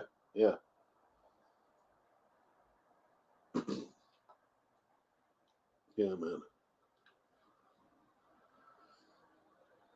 Yeah, there was. Yeah. Diddy didn't want to let. I mean, he blocked the move to G Unit. Styles P. Yeah, Styles P. Did his thing. But some might just say that Jada Kiss should have went because Diddy didn't want to sign all three of them. He just wanted to sign Kiss. Just wanted to sign Kiss. The rest were dead weight. As far as the industry was concerned, the rest were dead weight. Styles and Sheik were dead weight. Ah, okay. Since we're talking about the locks, and this one here, it's going to be on the clock. I'll give you a slow 15-second count. What were they called before they were called the locks? The full name before they were called the locks. Starts now. 15, 14, 13, 12, 11, 10, 9. Ah, Helen's on it, bruh. Helen is on it. Helen's on it. Warlocks. All right, clever clogs, Helen.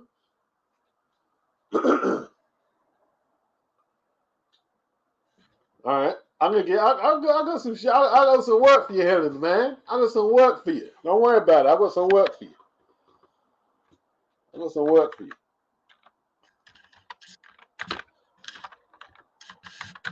Let me just brush up my question.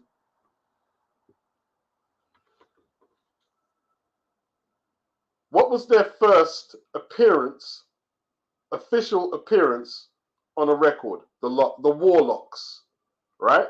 It was on. They featured on someone's album. Let's see if you can get that and get the song. Let's see if you can get that.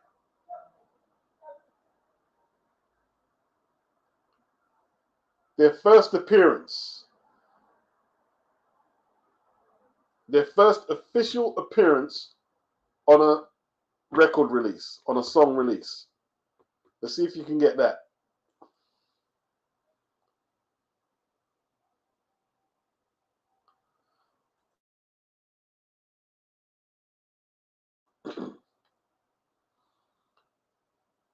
Let's see. Now, he's not the weakest in the group. He's an integral part of Locks. He's an integral part of the Locks. You know what I mean? He's an integral part of their sound. He's an integral part of their sound. Just because he's not as strong, Jadakiss is one of the best MCs ever. So to say he's weak because he's not as good as Kiss, that's a bit like, if you ask people outside of New York who their best, like, Jadakiss always comes up. He's one of the, like, I'm telling you. No, it's not Last Days. No, not Last Days. That's late, Outlaw. Not Last Days. No. This is before they released with Diddy as well. This album came out when Ready to Die was out, when they featured on this album. See? Yeah, you can't get that, Ellen. No, you can get that. You know what I mean? You ain't getting that.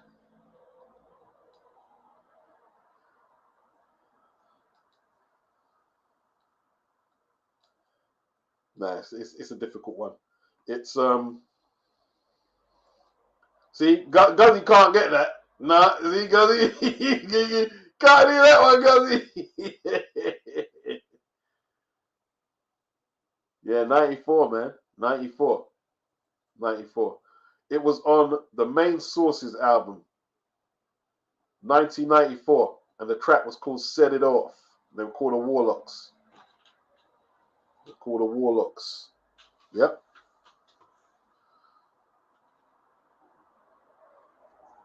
$1994. They've been around. Hey, listen, man. Most of the best rappers, they had years in the game, man, honing that craft. Years in the game. But you know when Jay-Z's first release was? Jay-Z's first release was about 1986 with Fresh Gordon in Brooklyn. Yeah. About 1986. Him and Jazzo, Fresh Gordon.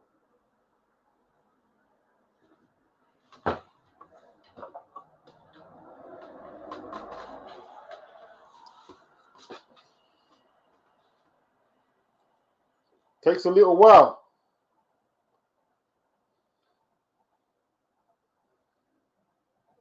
Yeah. All of you got cooked on that one. Beats cooking them up.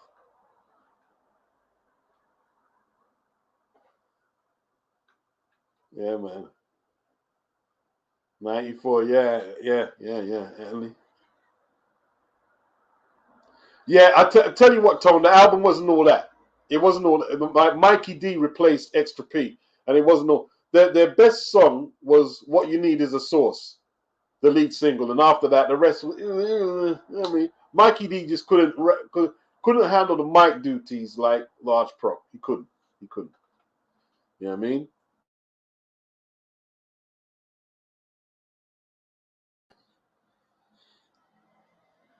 Yeah. Big up Tone. Yeah, that was the last Main Source album, man. The first one, what's it called? Atoms. What? I can't remember now. Atoms. What's it called? Atoms. Breaking Atoms. Yeah. Breaking Atoms. Yep. Nas on what's it, the Posse Cut? What's it called? What's the song called again? What's the song called? Like that's your. Live at the Barbecue. Live at the Barbecue. Live at the Barbecue. If anyone can name at least 3 or 4 or the whole lineup without Googling on that track, then I'll give you just a whole load of props. Yeah? Name 3, if you can name 3 or 4 MCs on that track.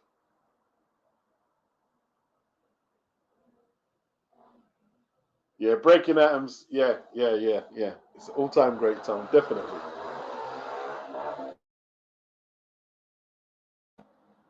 Yeah, Akinelli, Lord Professor, and you've got what's his name? Joe, what was it? Joe Fatal and Nas.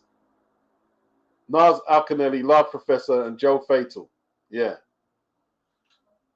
Yeah.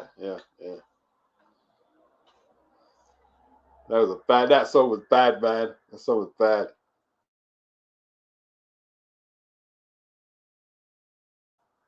It's like that song. It's bad, man. It's bad. And what was the other, like? Nah, he didn't. Nah, he didn't blow. Everyone says that he didn't blow them away. Arcanelli's verse was sick. Arcanelli's verse was sick, and Joe Fatal's. But they all wrote Joe Fatal's verse together. I don't think he blew them out. I don't think he blew them out. Arcanelli was bad, man. Arcanelli was a serious MC.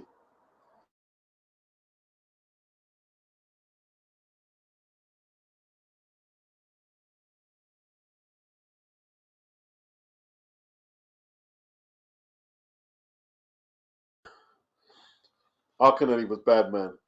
Vagina Diner was a sick album, man. Peace is not the word to play. Peace. You can't mean P-E-A-C-E, because I've seen people on the street shoot the next man, turn around and say peace. But that's leaving people in pieces. It's not what the meaning of peace is. To me, it means absence of all confusion, not the oozing and abusing. That's bad, man. That was my joint, that song, man. It was just one verse, you know. One verse. He just dropped knowledge. He just dropped pure knowledge. The remix had 2 verses.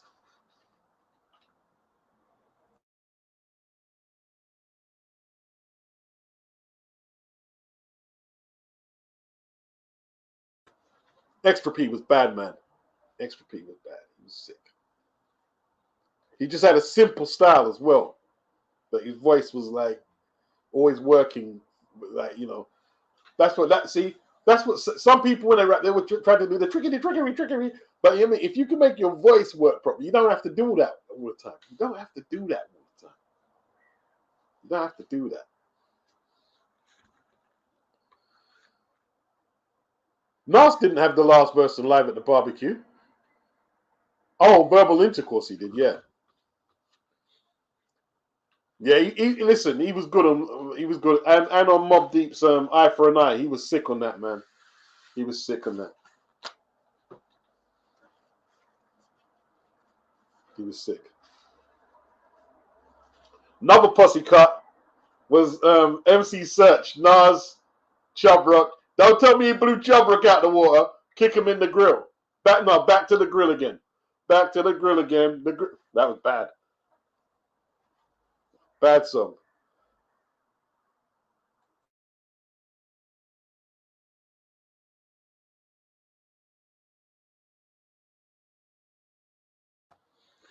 Yeah. The Jesus line, that caused a bit of controversy.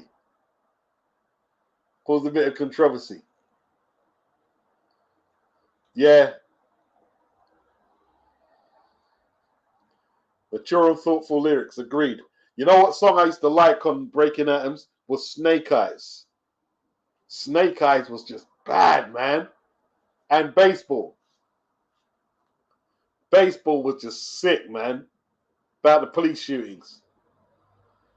Oh shit! Another young brother hit. I better go to my man's crib and get the pump. Like he just like, and he made the analogies to baseball. What was it? Oh man, it's bad anyway. It's bad. Snake Eyes, yeah, Snake Eyes. Outlaw, that was bad, man. Yeah, you see, none talking about waving automatic guns at NUNs. See, he was just at the time.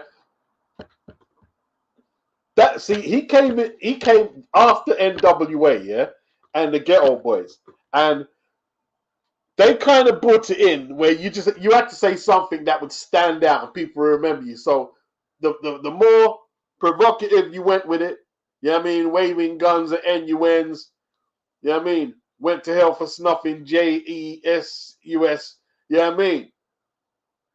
They were just going for it, you know what I mean, and like Nas. caught on to that. Nas caught on to that. You know what I mean?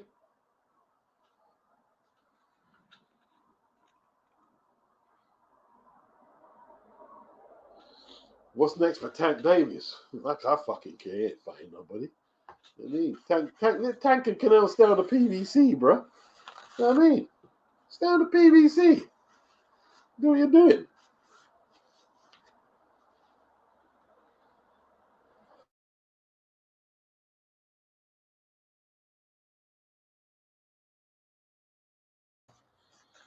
And he fighting Pitbull or someone. Fighting Pitbull.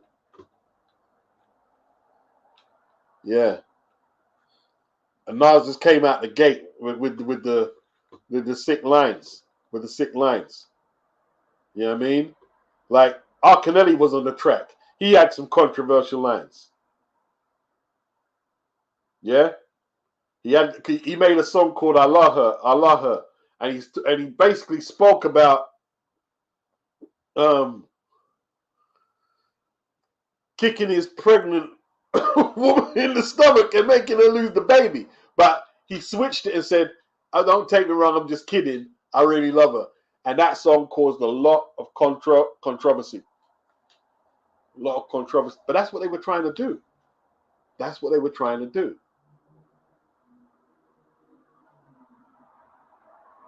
It's shock value is the word. They were trying to hit you with the hardest shock value bars, and you know what I mean?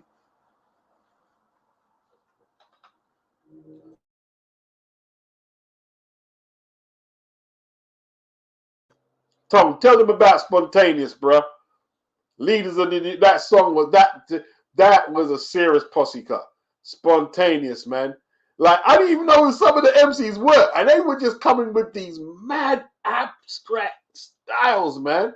Like the first guy, like the way he rap, like bullets go don't. Where you get that style from, bro? Like, no. But it was very technical. Very technical. Very technical. Yeah, you see? I'll even froze like Haran in your nose. You know what I mean? Nas was dropping them bars. Nas was dropping them bars. Yes, Outlaw. Yes. Yes.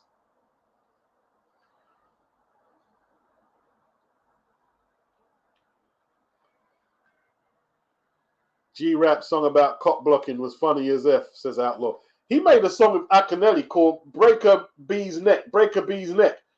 Did 279 get into any issues playing with that? Yeah, like, listen. Crazy. Scenario remix with Kid Hood. That's sick, bruh. That's sick. That's sick, Tone. That's sick. That's sick. Oh, Madman, I rip up stages. Stay out of my way because I'm wild at Larry Davis. Extra, extra. I grab the clip. You know something, so and grab my dick on the phone. And then he died. He died after his verse. He didn't even get on the video. He got shot up in the streets. Because he must have really been about that like, Kid Hood. Kid Hood killed it, bruh. Kid Hood killed it. Because even on the intro, Buster said, "Here we have how many MCs. One of them in his spiritual, saying in spiritual essence. Yeah, and get shot before the record even get out. He gets shot. Kid Hood, and that's the only verse they got from him. Yeah, that verse was bad, Tone. That verse was bad, man. That verse was bad. Kid Hood. What other great posse cuts are there? Obviously, you've got Protect Your Neck, Wu-Tang. That was bad. Chess boxing. Headbanger.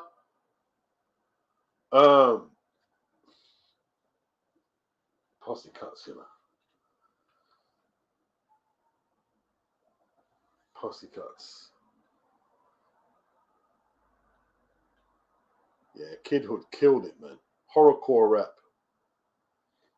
Depends what groups you're talking about.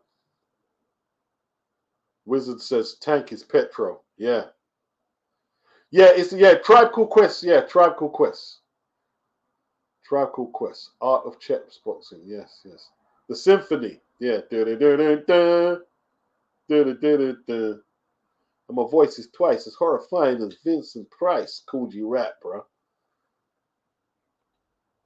I like Master Ace's verse though. Listen closely. Next up, I believe that's me. To Helen says, Canelo and Tank are the divas of the sport. Yeah, man, let them do what they're doing, man. You know what I mean? Like, remember, they can do whatever they want. So what am I going to say? You know what I mean? If I say anything, oh, you're hating or thing, you know what I mean? You know, the power moves. So, yeah, all right, go do your want. Do it then. Do what you want.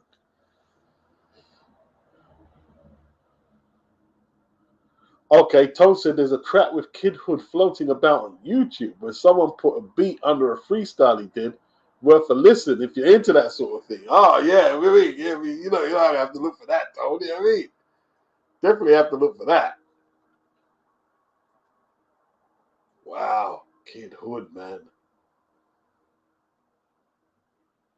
Like he was just too hood.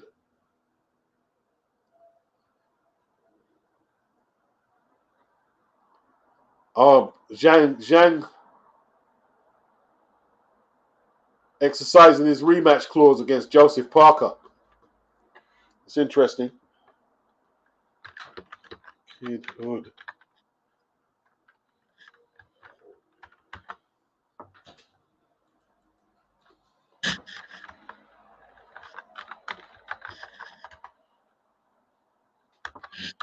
Okay.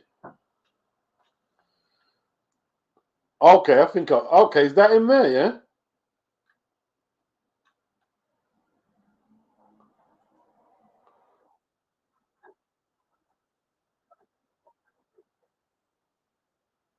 Okay. Is that the demo? I've got the demo here. Drop the bomb demo.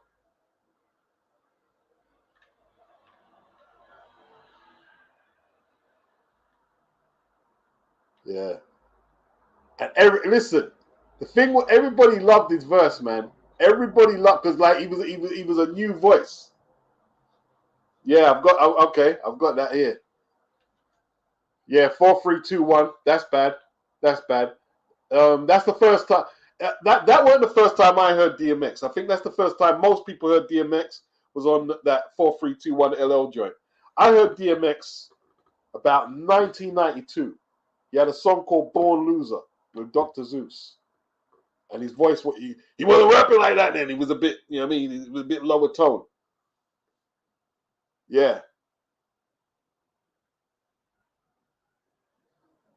But yeah, when he came out on the LL record, man, it just sounded different from everyone in it. It's just like, wow, who is this guy? Who is this guy? Stay on the dog. And if I catch you when the sun is down, right, clown, I'll you. I'm 100 down. You believe that? believe what I say. When the light go back on, don't come back on. You ain't was wrong, but you asked for it, baby. he was bad. He was bad. You knew as soon as you heard him, as soon as you heard DMX on that song, you said, yeah, you're gonna blow up. You're gonna blow up. And like Outlaw said, 2 flipping, what was it, platinum LPs, 1 year. 1 year.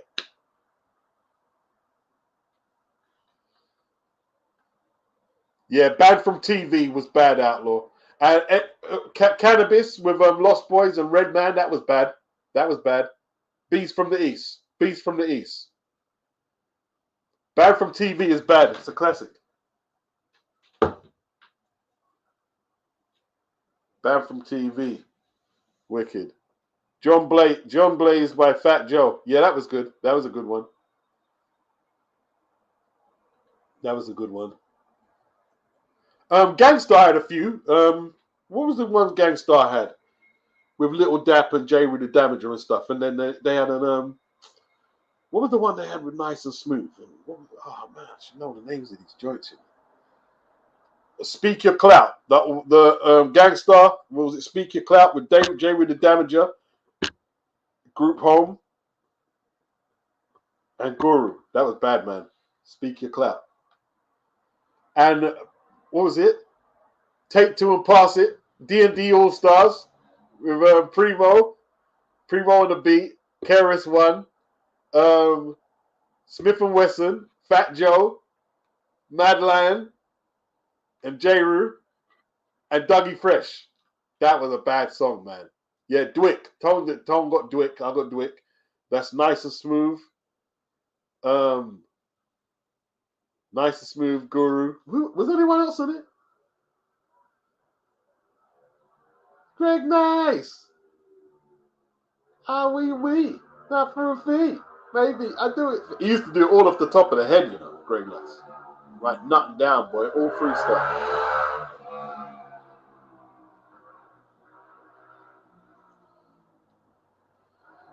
Dr. Wu Doctor. The only decent tune on that Phenomenon album was the 4321 joint. Yeah. I don't know, man. That's unfair to say that about LL, man. LL made enough B-boy jams, like, for the dude. Like, he made girl songs, but you just listen. The Booming System is one of the best hip-hop albums ever. Yeah? The Booming System, like, Cars Drive By with the Booming System lead single. Jingling Baby was a party song, but it was a great record. Mama Said Knock You Out. To the Break of Dawn, where he dissed Ice-T, Kumo D, and a few others. I mean, come on, man. Nah. I can't let you do that to LL. Can't let you do that. LL made some sick songs, bro.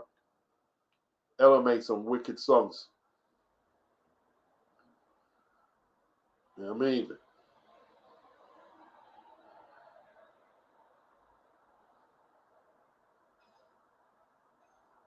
Hey, you know what my favorite song from LL is? I mean, like, is Milky Cereal, when he talks about skinning the white girls. You know why it was good? Because no black rapper would have made a song like that. Milky Cereal. No, like, see the thing with LL, you know why he was successful? He took chances. Like when he made I Need Love.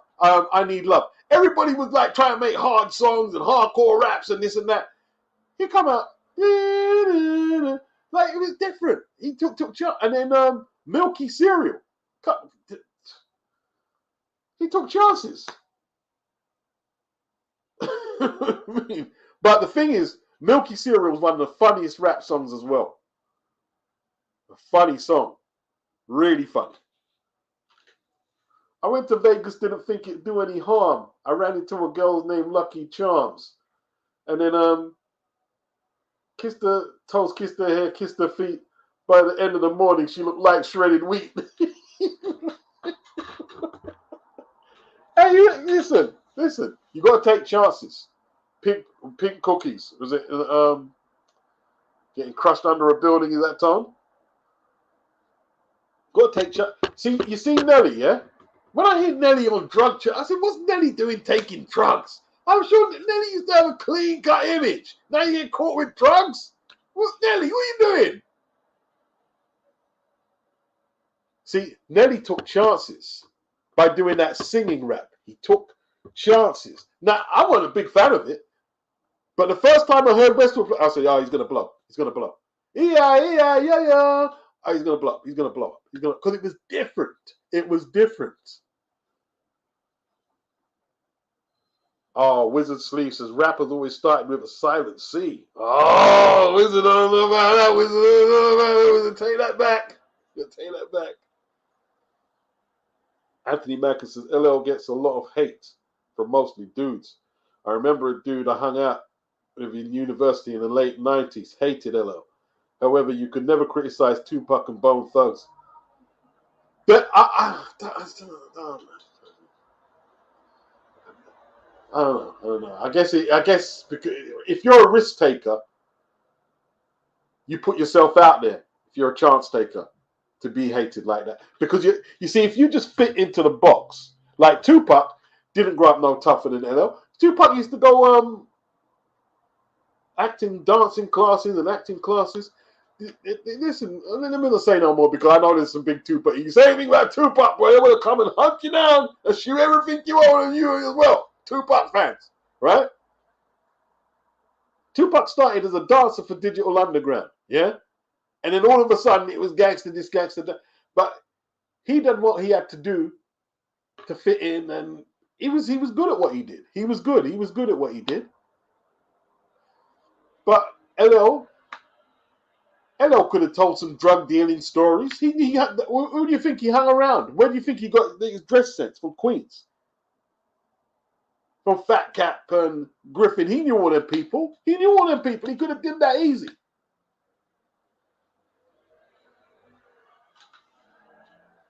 If you take chances, like, yeah, you put yourself out. There isn't. Like PM Dawn. Remember that PM Dawn over Memory Bliss where they used the Spandau Ballet sample, right? I used to front, I don't like this song. But, yo, I knew it was a great song. The way they sampled it and used that, is it Andy Roachcliffe drum beat under it. It was a great song. It was totally different from everything going out there. Totally different. Now I'm older. I don't give a shit. Yeah, hey, that's my joint. It's a bad song. It's a wicked song. But all my brethren hated it. They all hated it. You know what I mean? I wasn't gonna go, yeah, I like that song. No, yeah, it's garbage. It's trash. Let's just trash it. But he was different. You know what I mean? And that's what stands out. People like Slick Rick. You know, he had the Brooklyn sort of flavor, but he had the English accent and he had the storytelling. And it was just totally different to what everyone did. So the first album of Adventures of Slick Rick was like, that's his crowning masterpiece. His storytelling was just impeccable. Totally impeccable.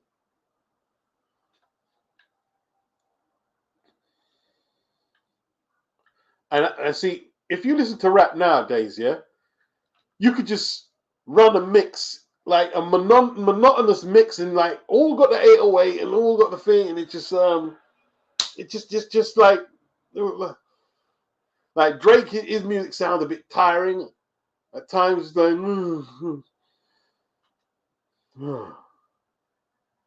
yeah, Showbiz and AG. You know what I mean? Like, is it the Next Level? There's two mixes of the Next Level. Primo's got a mix, just stands out. I Like My Pockets Fat was just a joint, man. Like someone like a New Yorker in the comments, he described that song perfectly. Fat Pockets. He says, you see, they're talking about fat pockets, but it's not overindulgent. They're not talking about, oh, I need to buy mansions and things and this and that. It's just like, oh, yo, I mean, I like my pockets fat, not flat. And it's just thing like, yo, we need to work, grind, get money. And hey, it was just a great song. It's a great song, bro.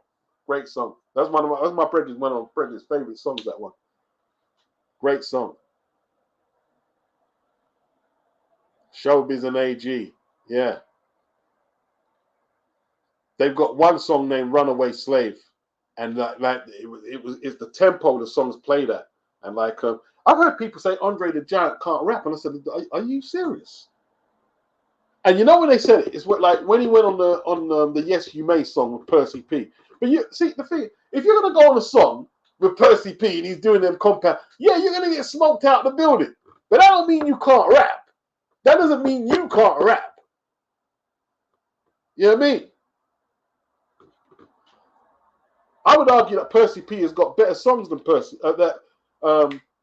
AG has got better songs than Percy P. But you could argue that Percy P is the better rapper. That's how deep rap is. You could be an excellent rapper. You could have some excellent compounds, excellent flows, excellent similes, and still not have better songs than someone who can't do all that.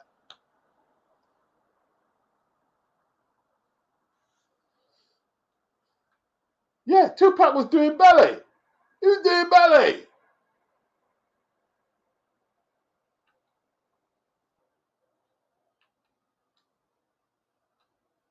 Yeah. I mean, the fact that he made a song out of that Spandau Ballet song. And I hate that fucking song, right?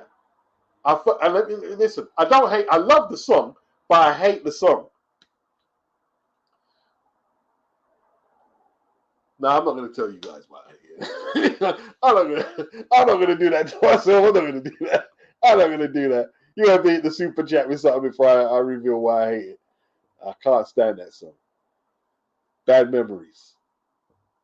Bad memories, but yo, you know what I mean?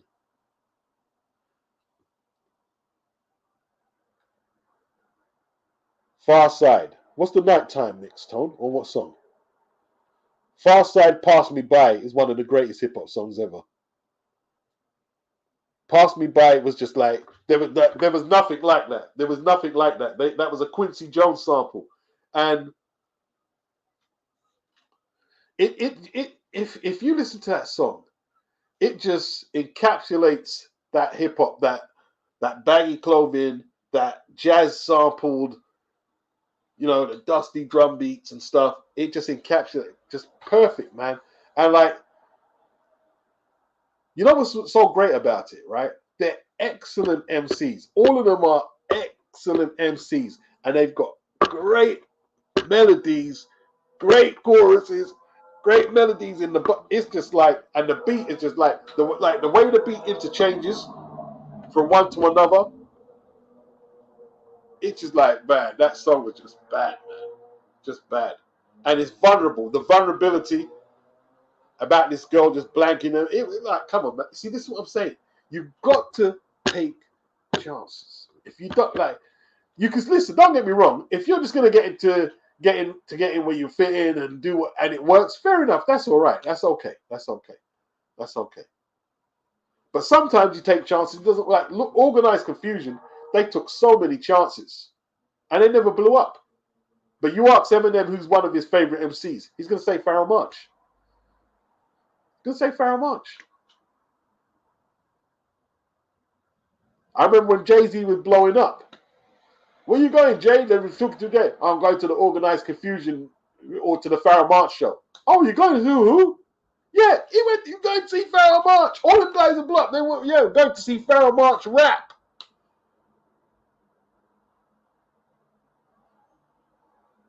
And he's not no platinum selling. I think Pharoahe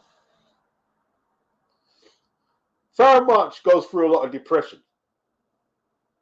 He's one of them creative types who, like, you know, goes through a lot of shit. Remember when he was on Rawkus? The Rawkus story is flipping crazy. Like, they came in, remember, like, because when Rawkus came out, let me just do the Discogs. Let me do the Discogs quickly. See, you guys got me missing my dinner now, man. Talking shit. See, I mean, you motherfuckers. Talking shit, man.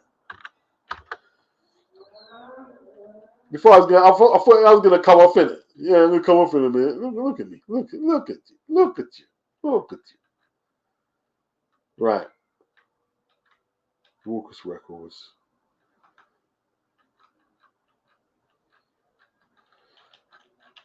Okay, that's not telling me nothing there for some reason.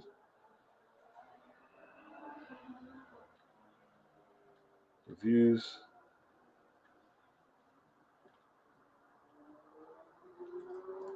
Right. Might be easy to do it like this.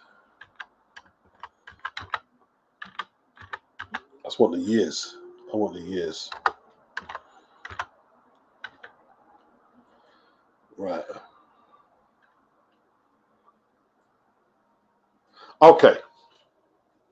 The first Soundbombing compilation. No, that's Soundbombing 2. That's 1999. Is that long ago, man? So when is the first one? Soundbombing 1. Bloody hell, where does the time go? Where do you go? 1997. Shaddam Sadiq Arabian Nights. Now, look, let me set this up for you. Yeah?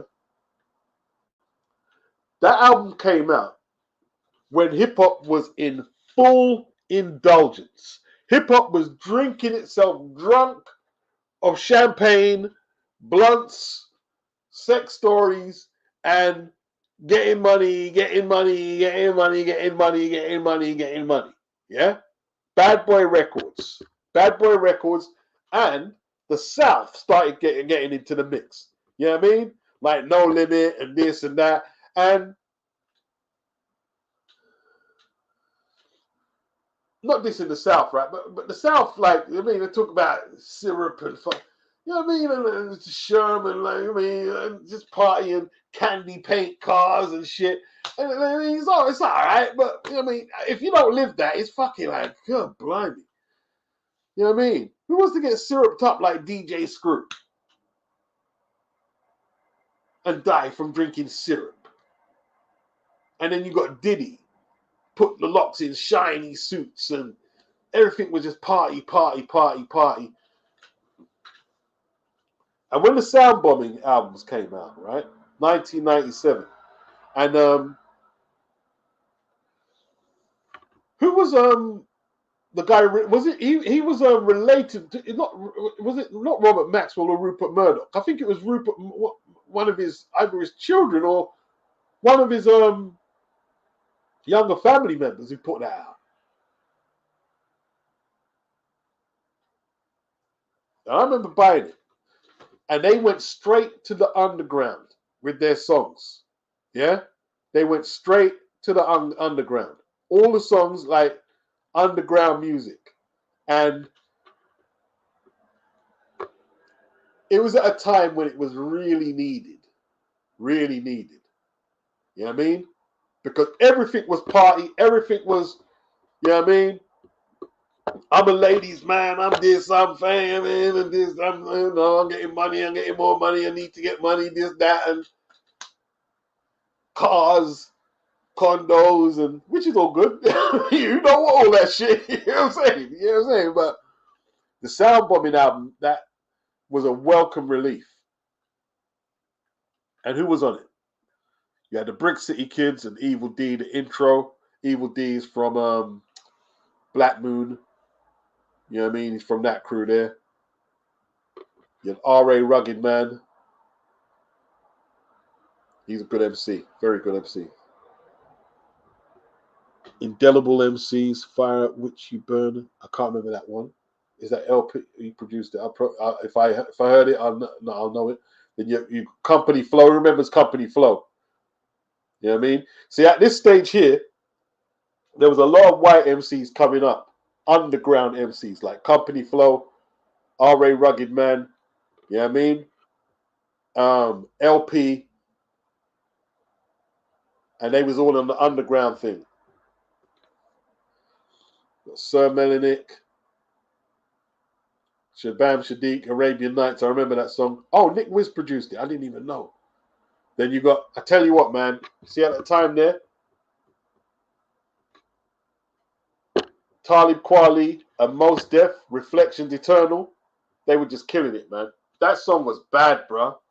That song was bad. They used that old Jamaican song. I can't remember, reggae song, I should say. It sampled it. Bad, man. Just bad. Just bad. Just bad. And then you got El Fudge from Washington Heights. He had his song on there. R.A. Rugged Man again. Mos Def. Yeah. And it was just basically some just good underground music. And like it was very successful. And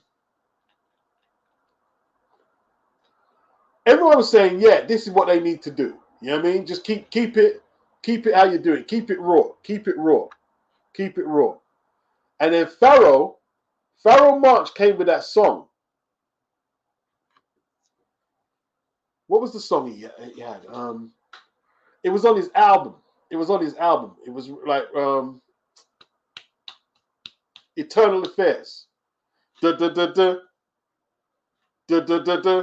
Get the hook up. Learn the man, learn the mucker. And the tune blew up. It blew up.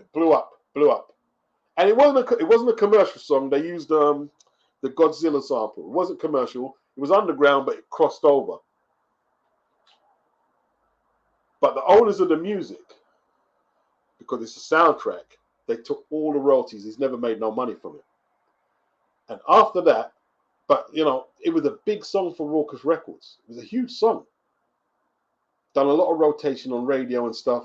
And after that, the third, is it the third Soundbombing thing? They put Missy Elliott, and like, what the fuck are you like? Hey, we like Missy, but you don't put Missy on Soundbombing. You don't put Missy on Soundbombing. Like, look at this, look at the Freak Daddy. What's going on? And that destroyed Rawkus. They started chasing the money. They chased the money. They chased the money. Went from underground to chasing the money. Yeah. Look how long ago that is, though, man. 2001, right? Let's see. Okay, you had Mad Skills. They had a lot of underground shit on it, though. You know what I mean? Styles P, Pharoahe Monch, The Life.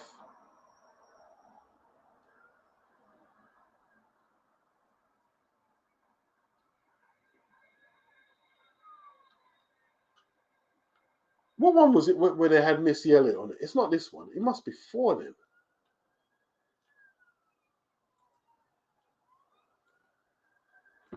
They did that. They definitely had Missy or Tim. Let me see.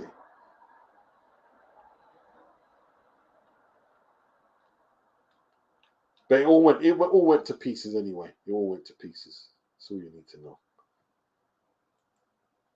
The money. See, money. Money is great. Who don't like money? Anthony Mackin, big up. Much appreciated. He says, always appreciate your content. More quizzes in the future. Oh, I'll definitely get a quiz going. I'll definitely get a quiz going. Definitely. Appreciate the super chat. HC, appreciate the super chat. Anthony Mackin, big yourself up. Big yourself up. Man Parish. You see Man Parish, yeah? Digga-ding, digga-digga-ding. I used to love that. So I still do. I still do. But yo, it's a bit it's a bit LGBT. Like I like damn. Is what it is. Non-fiction. Yeah, non-fiction. First to let. Non-fiction. They see? Like that's Ill Bill, and who's the other guy? Ill Bill.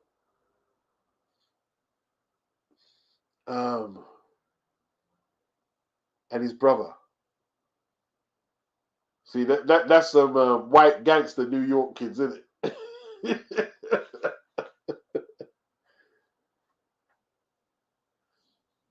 Yeah, Anthony, the time flies, man. 15 years ago.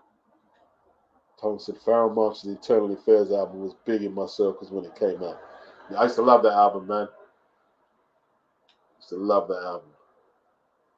Anthony Mackin said, you are right, Beats. The vulnerability on Pass Me By is on a deep level. Yeah. See, they were saying things like you wouldn't get from an NWA or a Dre record or a Nas record or a Wu-Tang record. You wouldn't get that. You wouldn't get that. You know what I mean? Talk about bringing an apple to the teacher and stuff like that. You know what I mean? Yeah. But it was excellently crafted. Excellently crafted, man. Yeah, listen, Percy P too complex tone, right? Percy P is good for a target audience, but it's never going mainstream. Yeah. He's got a song called Lung Collapse in lyrics. And when he dropped that, I was like, whoa, that's outstanding. That was outstanding. The cadence of the flow and like the articulation of what he did. Man.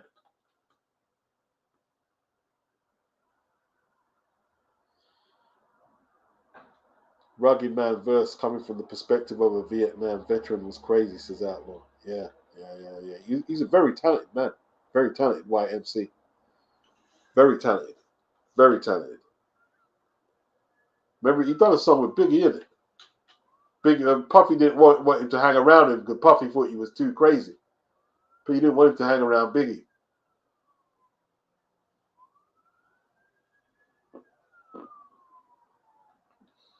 Simon says. Dr. Woodok, Anthony Mackin, you must have a crystal ball because I was in uni late 90s. I thought 4321 track was like bait because I couldn't stand the whole Phenomenon album. Well, you see, he's making a lot of gouching, and then he got into the Cannabis battle shortly after, isn't it?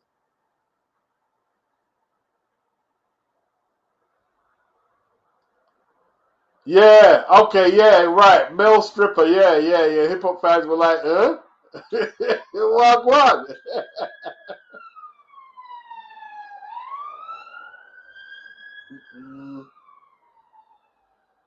I used to like electro though. Mark Leacock says Ill Bill, Sabac, Red Gore-Tex, DJ Eclipse. Daddy Stewart, Man Parish was one of them electro albums. Yeah, some good electro songs back then, man.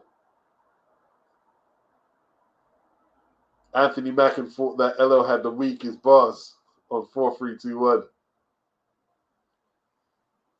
LL is like,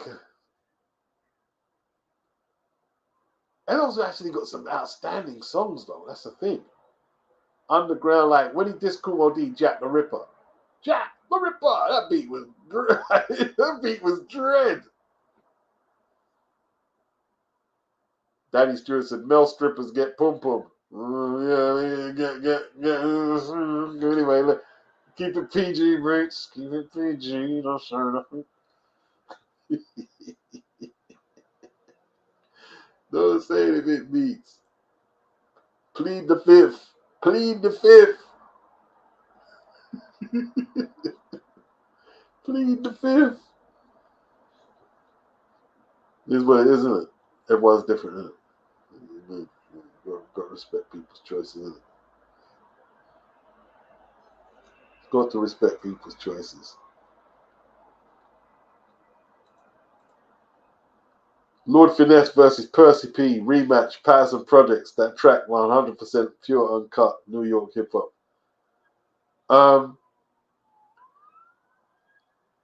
That was a good battle. The Yes You May song, like Percy P on that was like flipping hell, man. He said like sulfuric acid. I'm lethal as soon as my words leak through. Like, oh man. You gotta hand it to me. You know I'm Uno and Sumo were doing judo, couldn't do no damage to me. It's just like the rhyme schemes are so complex. You're thinking, how did you think of that? And how did you weave that in to the bar there? You gotta hand it to me. You know I'm Uno and Sumo were doing judo, couldn't do no damage to me. He was just like, and he could do that for a whole 16. Like you see back then, yeah, someone would do a line like that, but that would be the standout line in the verse. He's doing these similes all through the verse, all through the whole verse. I mean, you're like, damn, son, slow up.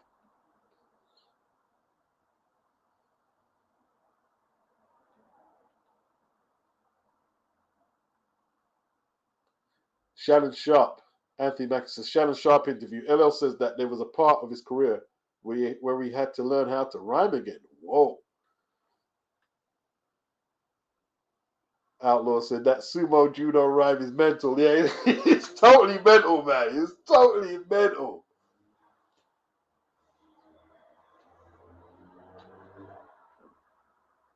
LL is just like, I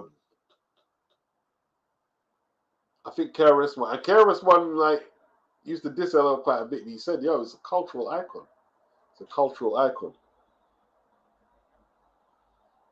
Him, guys like Ice-T ain't the greatest rapper, but Ice-T's got a couple of songs that no one else could do as good as him. No one else. You know what I mean? Even though he's not the best rapper technically in that, when you're talking about songs like New Jack Hustler, Played Yourself, and there's a few, only he could do them songs. Only he, it's just like that. That's just like, you know, when someone, not the greatest, but certain songs he done, he just found his lane. New Jack Hustler was an amazing song.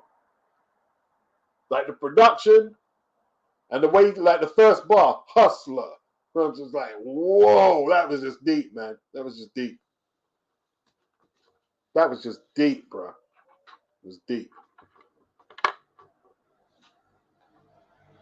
Stephen Robinson said, Beats is the KRS One of boxing. Commentary, the teacher in his session. I appreciate that. Big up. Tone says, I still listen to electro. Lots of good stuff since its 80s heyday. One Atkins. Cybertron is still going strong. Lots of great stuff come out of Detroit. Yeah. Hey, listen, electro's always been very creative. Hey, Tone, that flipping engineer you hooked me up with, that channel is fucking bad. He's flipping bad, bro. He was speaking about the Little Kim session when she done the song with it. Little C's done the hook. Girls be quiet. My N-words caused the riot. Tough talk, rough walk. Niggas tired. When he broke down the session, man, how he pulled it together. See, what people don't realize, man,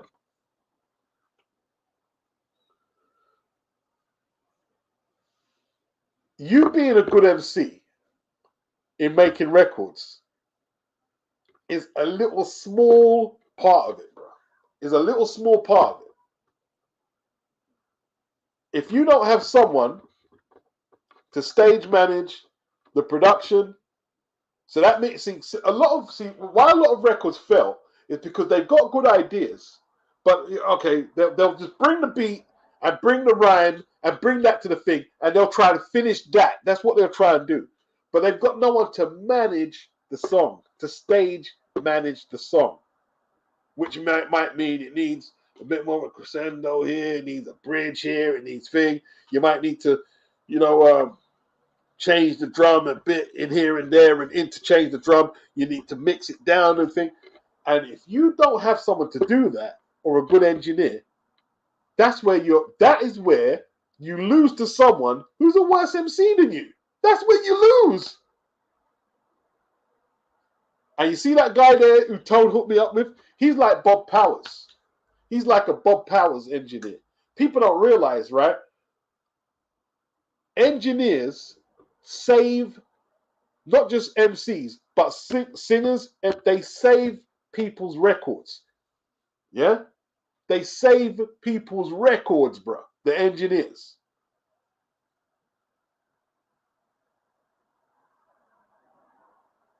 Because if you're in a studio, you've got to be able to utilize the equipment to get the most out of the artist and the most out of the song. If you can't do that, you lose out. They save songs. You see, when that boom bap sound came out of the New York, right? See, because what you got to remember is this is sampling culture. When you take a sample from a record, right? You might be taking a song from the 60s or 70s, and you've got this 7-inch, piece of vinyl. You've got this 12-inch piece, 7-inch piece of vinyl, and you're bringing it to the studio, right? So when you're in your house before you go, and you sample it, oh, that sounds fat, man. That sounds really good, man. And then when you go into the studio, and the shit's not leveling up properly, right? You've got to make sure that the drums come out and pop. You've got to make sure the bass comes out and pop, but it's all on one sample, right? So you've got to find a way how to EQ the bass from the drum and the midis, and it's all technical shit. But see the guy who told them guys are experts in that. Bob Powers, like Tribe Called Quest, right? One of the biggest New York underground groups. They would bring their music there, and they would say, "Yo, Bob Powers is their dude. Bob Powers, the engineer," because them songs, when they brought them in, right? You've got to make sure, because remember, see that it was when they started working with Bob Powers, they started talking about low end theory. Low end theory. Yeah? And that's what they titled their album. They titled their album on the basis of the production and the engineering. Low End Theory. And their tracks were tight. And if you listen to the drums and the bass, it's on a different level to anything you're hearing coming out of the East Coast. Can I Kick It? If you know about drum beat, that beat is just huge. It's huge. Then you got guys like Paul C. Paul C taught Large Professor how to use the SP. He taught Said G how to use it as well. So white guy. And he got murdered in his prime. He produced Rakim's second album. This guy was just a fucking genius. He was a genius. He was a genius. Right? When he made who's the Latin American kids? Is it Casanova Rudd? James! Brown. James! He took that Impeach the President drum beat, yeah? And up till now, me and my brother, how did he EQ that like that? Because up till now, no one's got that beat as fat as that. Nobody. But when you go in a club and you hear that or in a car, it's just like, whoa, what is that, bro? You don't even sound like Impeach the President.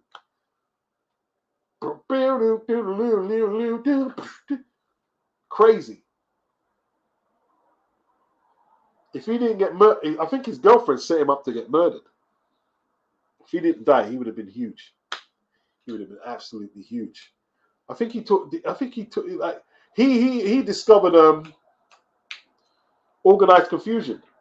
He discovered organized confusion.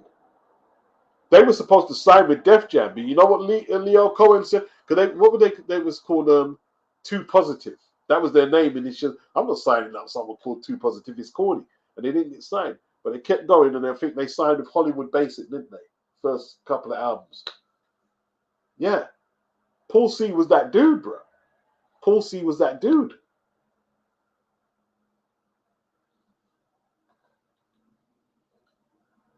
Yeah, man. J. Rue the Damager. Anthony Mackison's engineers are MVPs. Yes, they saved the careers, bro. They saved the career. Even like a lot of songs you hear, bro. A lot of the singers, yeah, I mean, because a lot of the singers, not being funny, you get a lot of pretty boys and pretty girls, and they've got the image, they've got the look, but they can't sing as good as, you know what I mean, the seasons. They can't. So when they're hitting bum notes, some of them notes are time stretched out, EQ'd out, auto-tuned up, effected up. And that's how the songs get done. That's why you listen, you work with a top engineer, you have to pay top dollar. Pay top money. You'll pay top money. Afro Jam said to master it and get the treble and bass right, tune up and make the voice sound crisp. Yeah.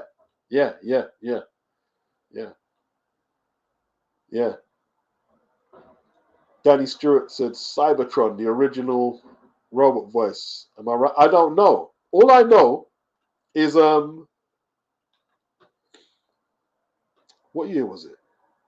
I was with Tim Westwood, Alexander Palace. It was Black Moon and Roger Troutman.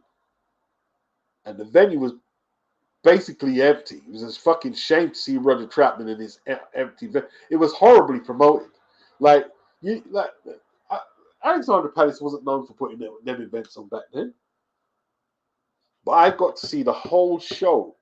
Forget Black Moon. I've seen them before. I mean, it's just DJ and rap and thing and Buckshot Shorty and Evil D. It's good. But I got to see the whole Zap show. Roger Troutman, listen, can't get showmen like that no more. They don't exist. They don't exist, bro. Nobody could put on a show like that no more. Nobody. He put on the show. Even though the venue was empty, he had the dancers, he had the fit-looking women on the stage as well, right? All dressed up in white and stuff. And he had the vocoder, and they're doing Computer Love on all the songs. I was like, whoa. I got to see that before he got shot, passed up. I got to see that. I always think, boy, it's weird, you know. I saw him shortly before he died, and I saw Big L shortly before he died.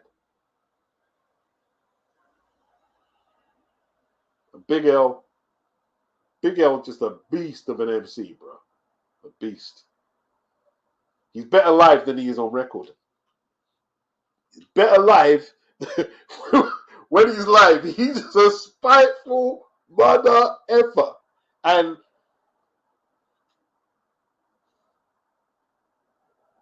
this is just like them digging in the crates, guys, like Finesse.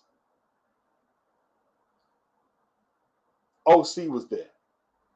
He's digging in the crates. Percy P. L. This is what they do. They rap. They rap. And when you're talking about one of the best MCs ever, you're talking about like this guy was like he'd do his song and then he'd stop the music, man. Stop it. He'd do this a cappella. He'd do these a cappellas with these spiked, horrible punchline, and he just like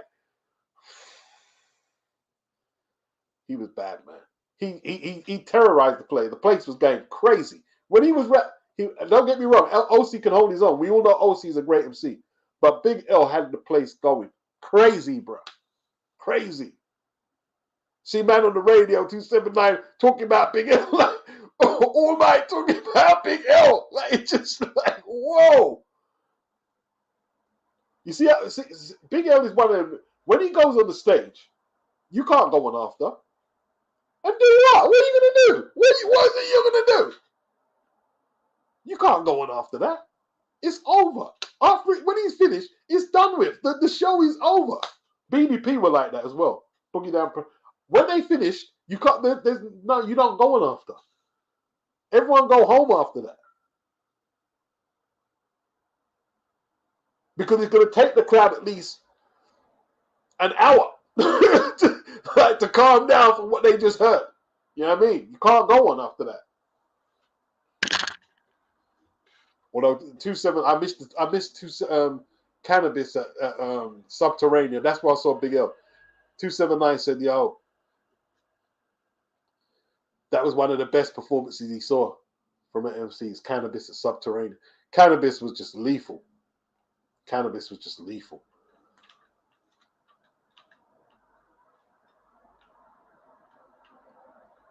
Yeah, he's a former rock musician, Paul C. Yeah, yes, he told knows the shit. Yeah. But he knew that equipment, man, inside out.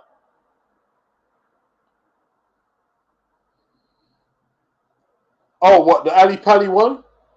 Yeah, it was horribly promoted, man. Horribly promoted.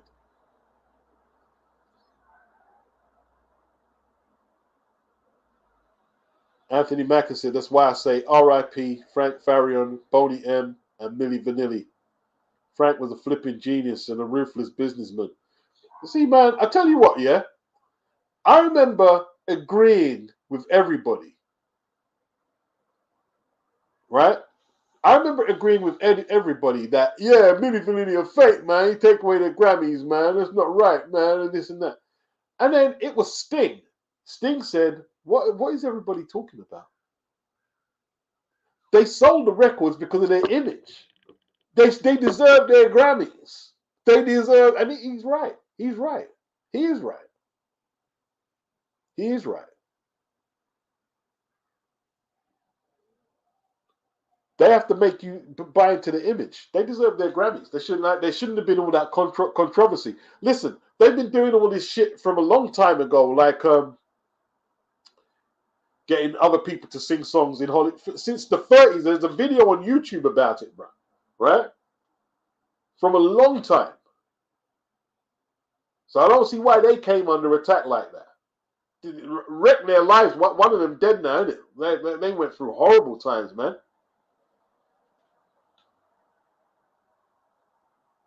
Tom says, can you remember when the security at the WAG wouldn't let KRS-One into his own gig?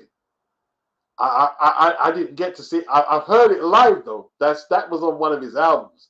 I remember he dissed the WAG Club.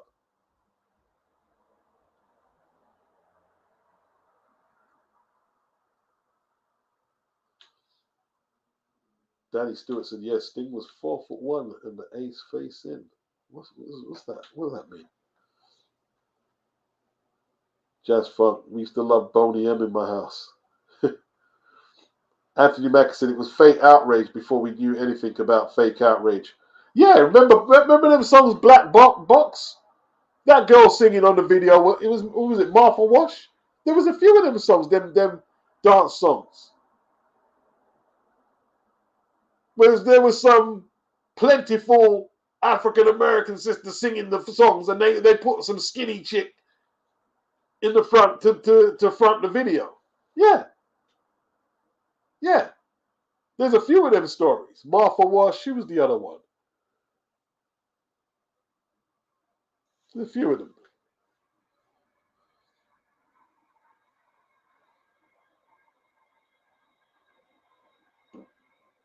Hey, Sting was bad, man. The police were bad. Yeah, you're right. Dropping jewels on the 304s. Roxanne. Yeah. They were good. They were good. They were good. Jazz Funk said, Wag never let black folks in. Oh, shit. Hey, but see, the thing is, right, you see what Jazz Funk is saying, right? If you're not a Londoner, right, we black dudes, we used to have a lot of issues getting into clubs in the West End. That's just how it was. We always got issues. We always got issues. That's why we used to hold our own dances in the hood. Like Hackney had a whole load of clubs. You know what I mean? Yeah. Issues with bouncers. No, you can't come in, mate. Dress code. What dress code? What shoes they got? What dress code? Yeah, no, sorry, mate. You can't get in. Yeah, yeah.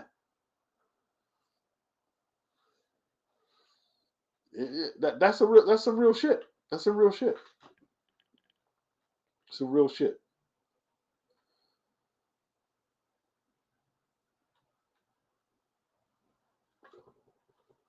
Oh, you got turned away. Yeah. Well, the black bouncers, yeah, I mean, they're even worse.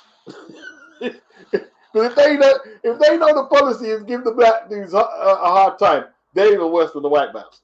You gonna keep it? Yes, they are. Yes, they are. They're even worse.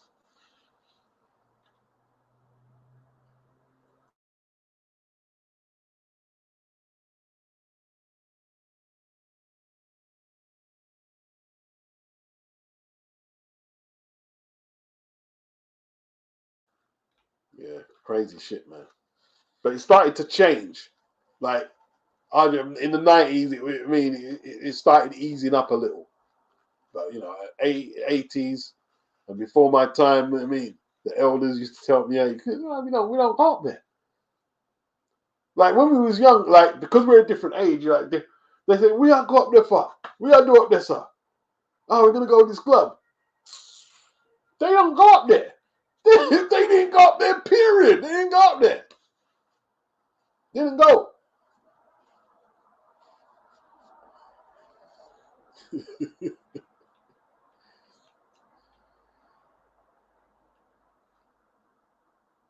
Anthony Mack in 80s was the era for house parties for black Brits. Yeah. Your ends at Birmingham, London, yep. House parties. House parties. Rap Attack used to do house parties. And in the 90s, it started, starting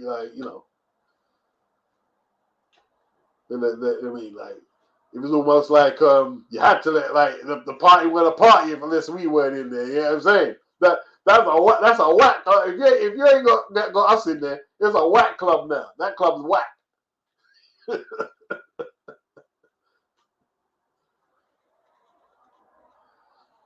Oh, Budgie was dissing Afro beats. That hasn't went down too well. He dissed Afro beats, in it.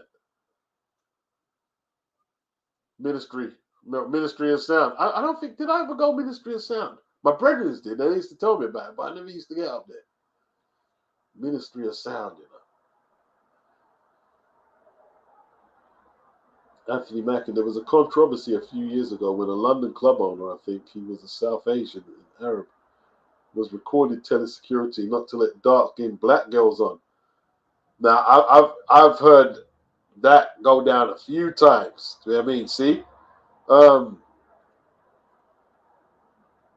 don't know what that's all about. I don't know what that's all about. Yeah, a few people, even black dudes are going to say, yeah, they're not letting all black girls in their party. And so they say, fuck, that's a bit harsh, isn't it?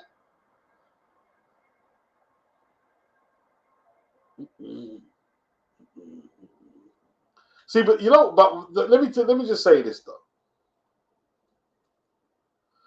If they said that to me or my brethrens, we don't want you black guys going to the club. We say, all right, cool. Move on. I don't give a shit. Who gives a shit? I don't like the way but see, women are different to dudes, isn't it?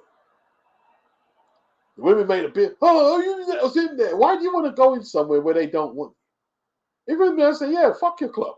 Go somewhere else. Make my own party. But the black women like big protests. You're thinking, why are you protesting to go somewhere where they don't want you? Go where you're appreciated. Why would you? I wouldn't even make a deal about that. Yeah, Anthony, I don't spend my money where I'm not welcome. Right? Exactly. You make it look worse by like almost like demanding explanations from that. You make it worse. You make it worse. You make it worse. There's loads of clubs you can go to. Why argue to get into a club where they don't want you? Like I said, as black dudes, we used to get that all the time. We didn't. You know what I mean? It's all right, cool. We don't want us in there. Who cares? Who cares? You go somewhere else.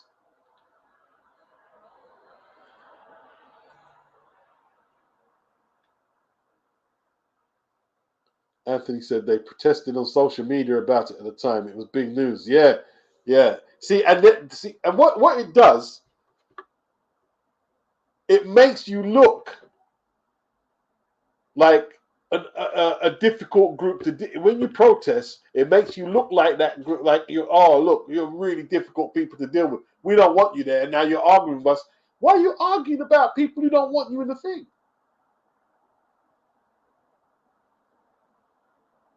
They don't want you there. You say, "Oh, okay, cool. We've got other clubs we can go to."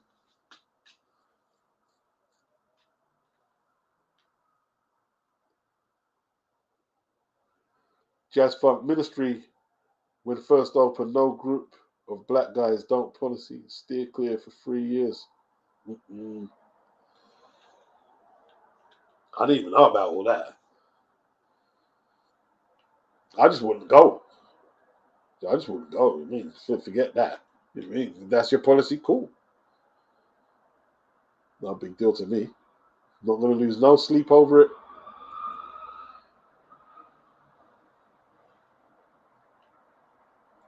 Not one bit. Hey, listen, people, it's been good. It's been good, man.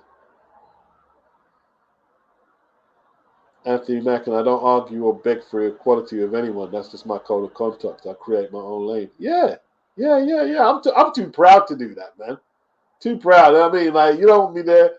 I mean, it's like, if a girl break up with me, I'm not going to, why you think like, why do you want me? Okay, just move. Cool. That's your decision. Move on. Begging for acceptance.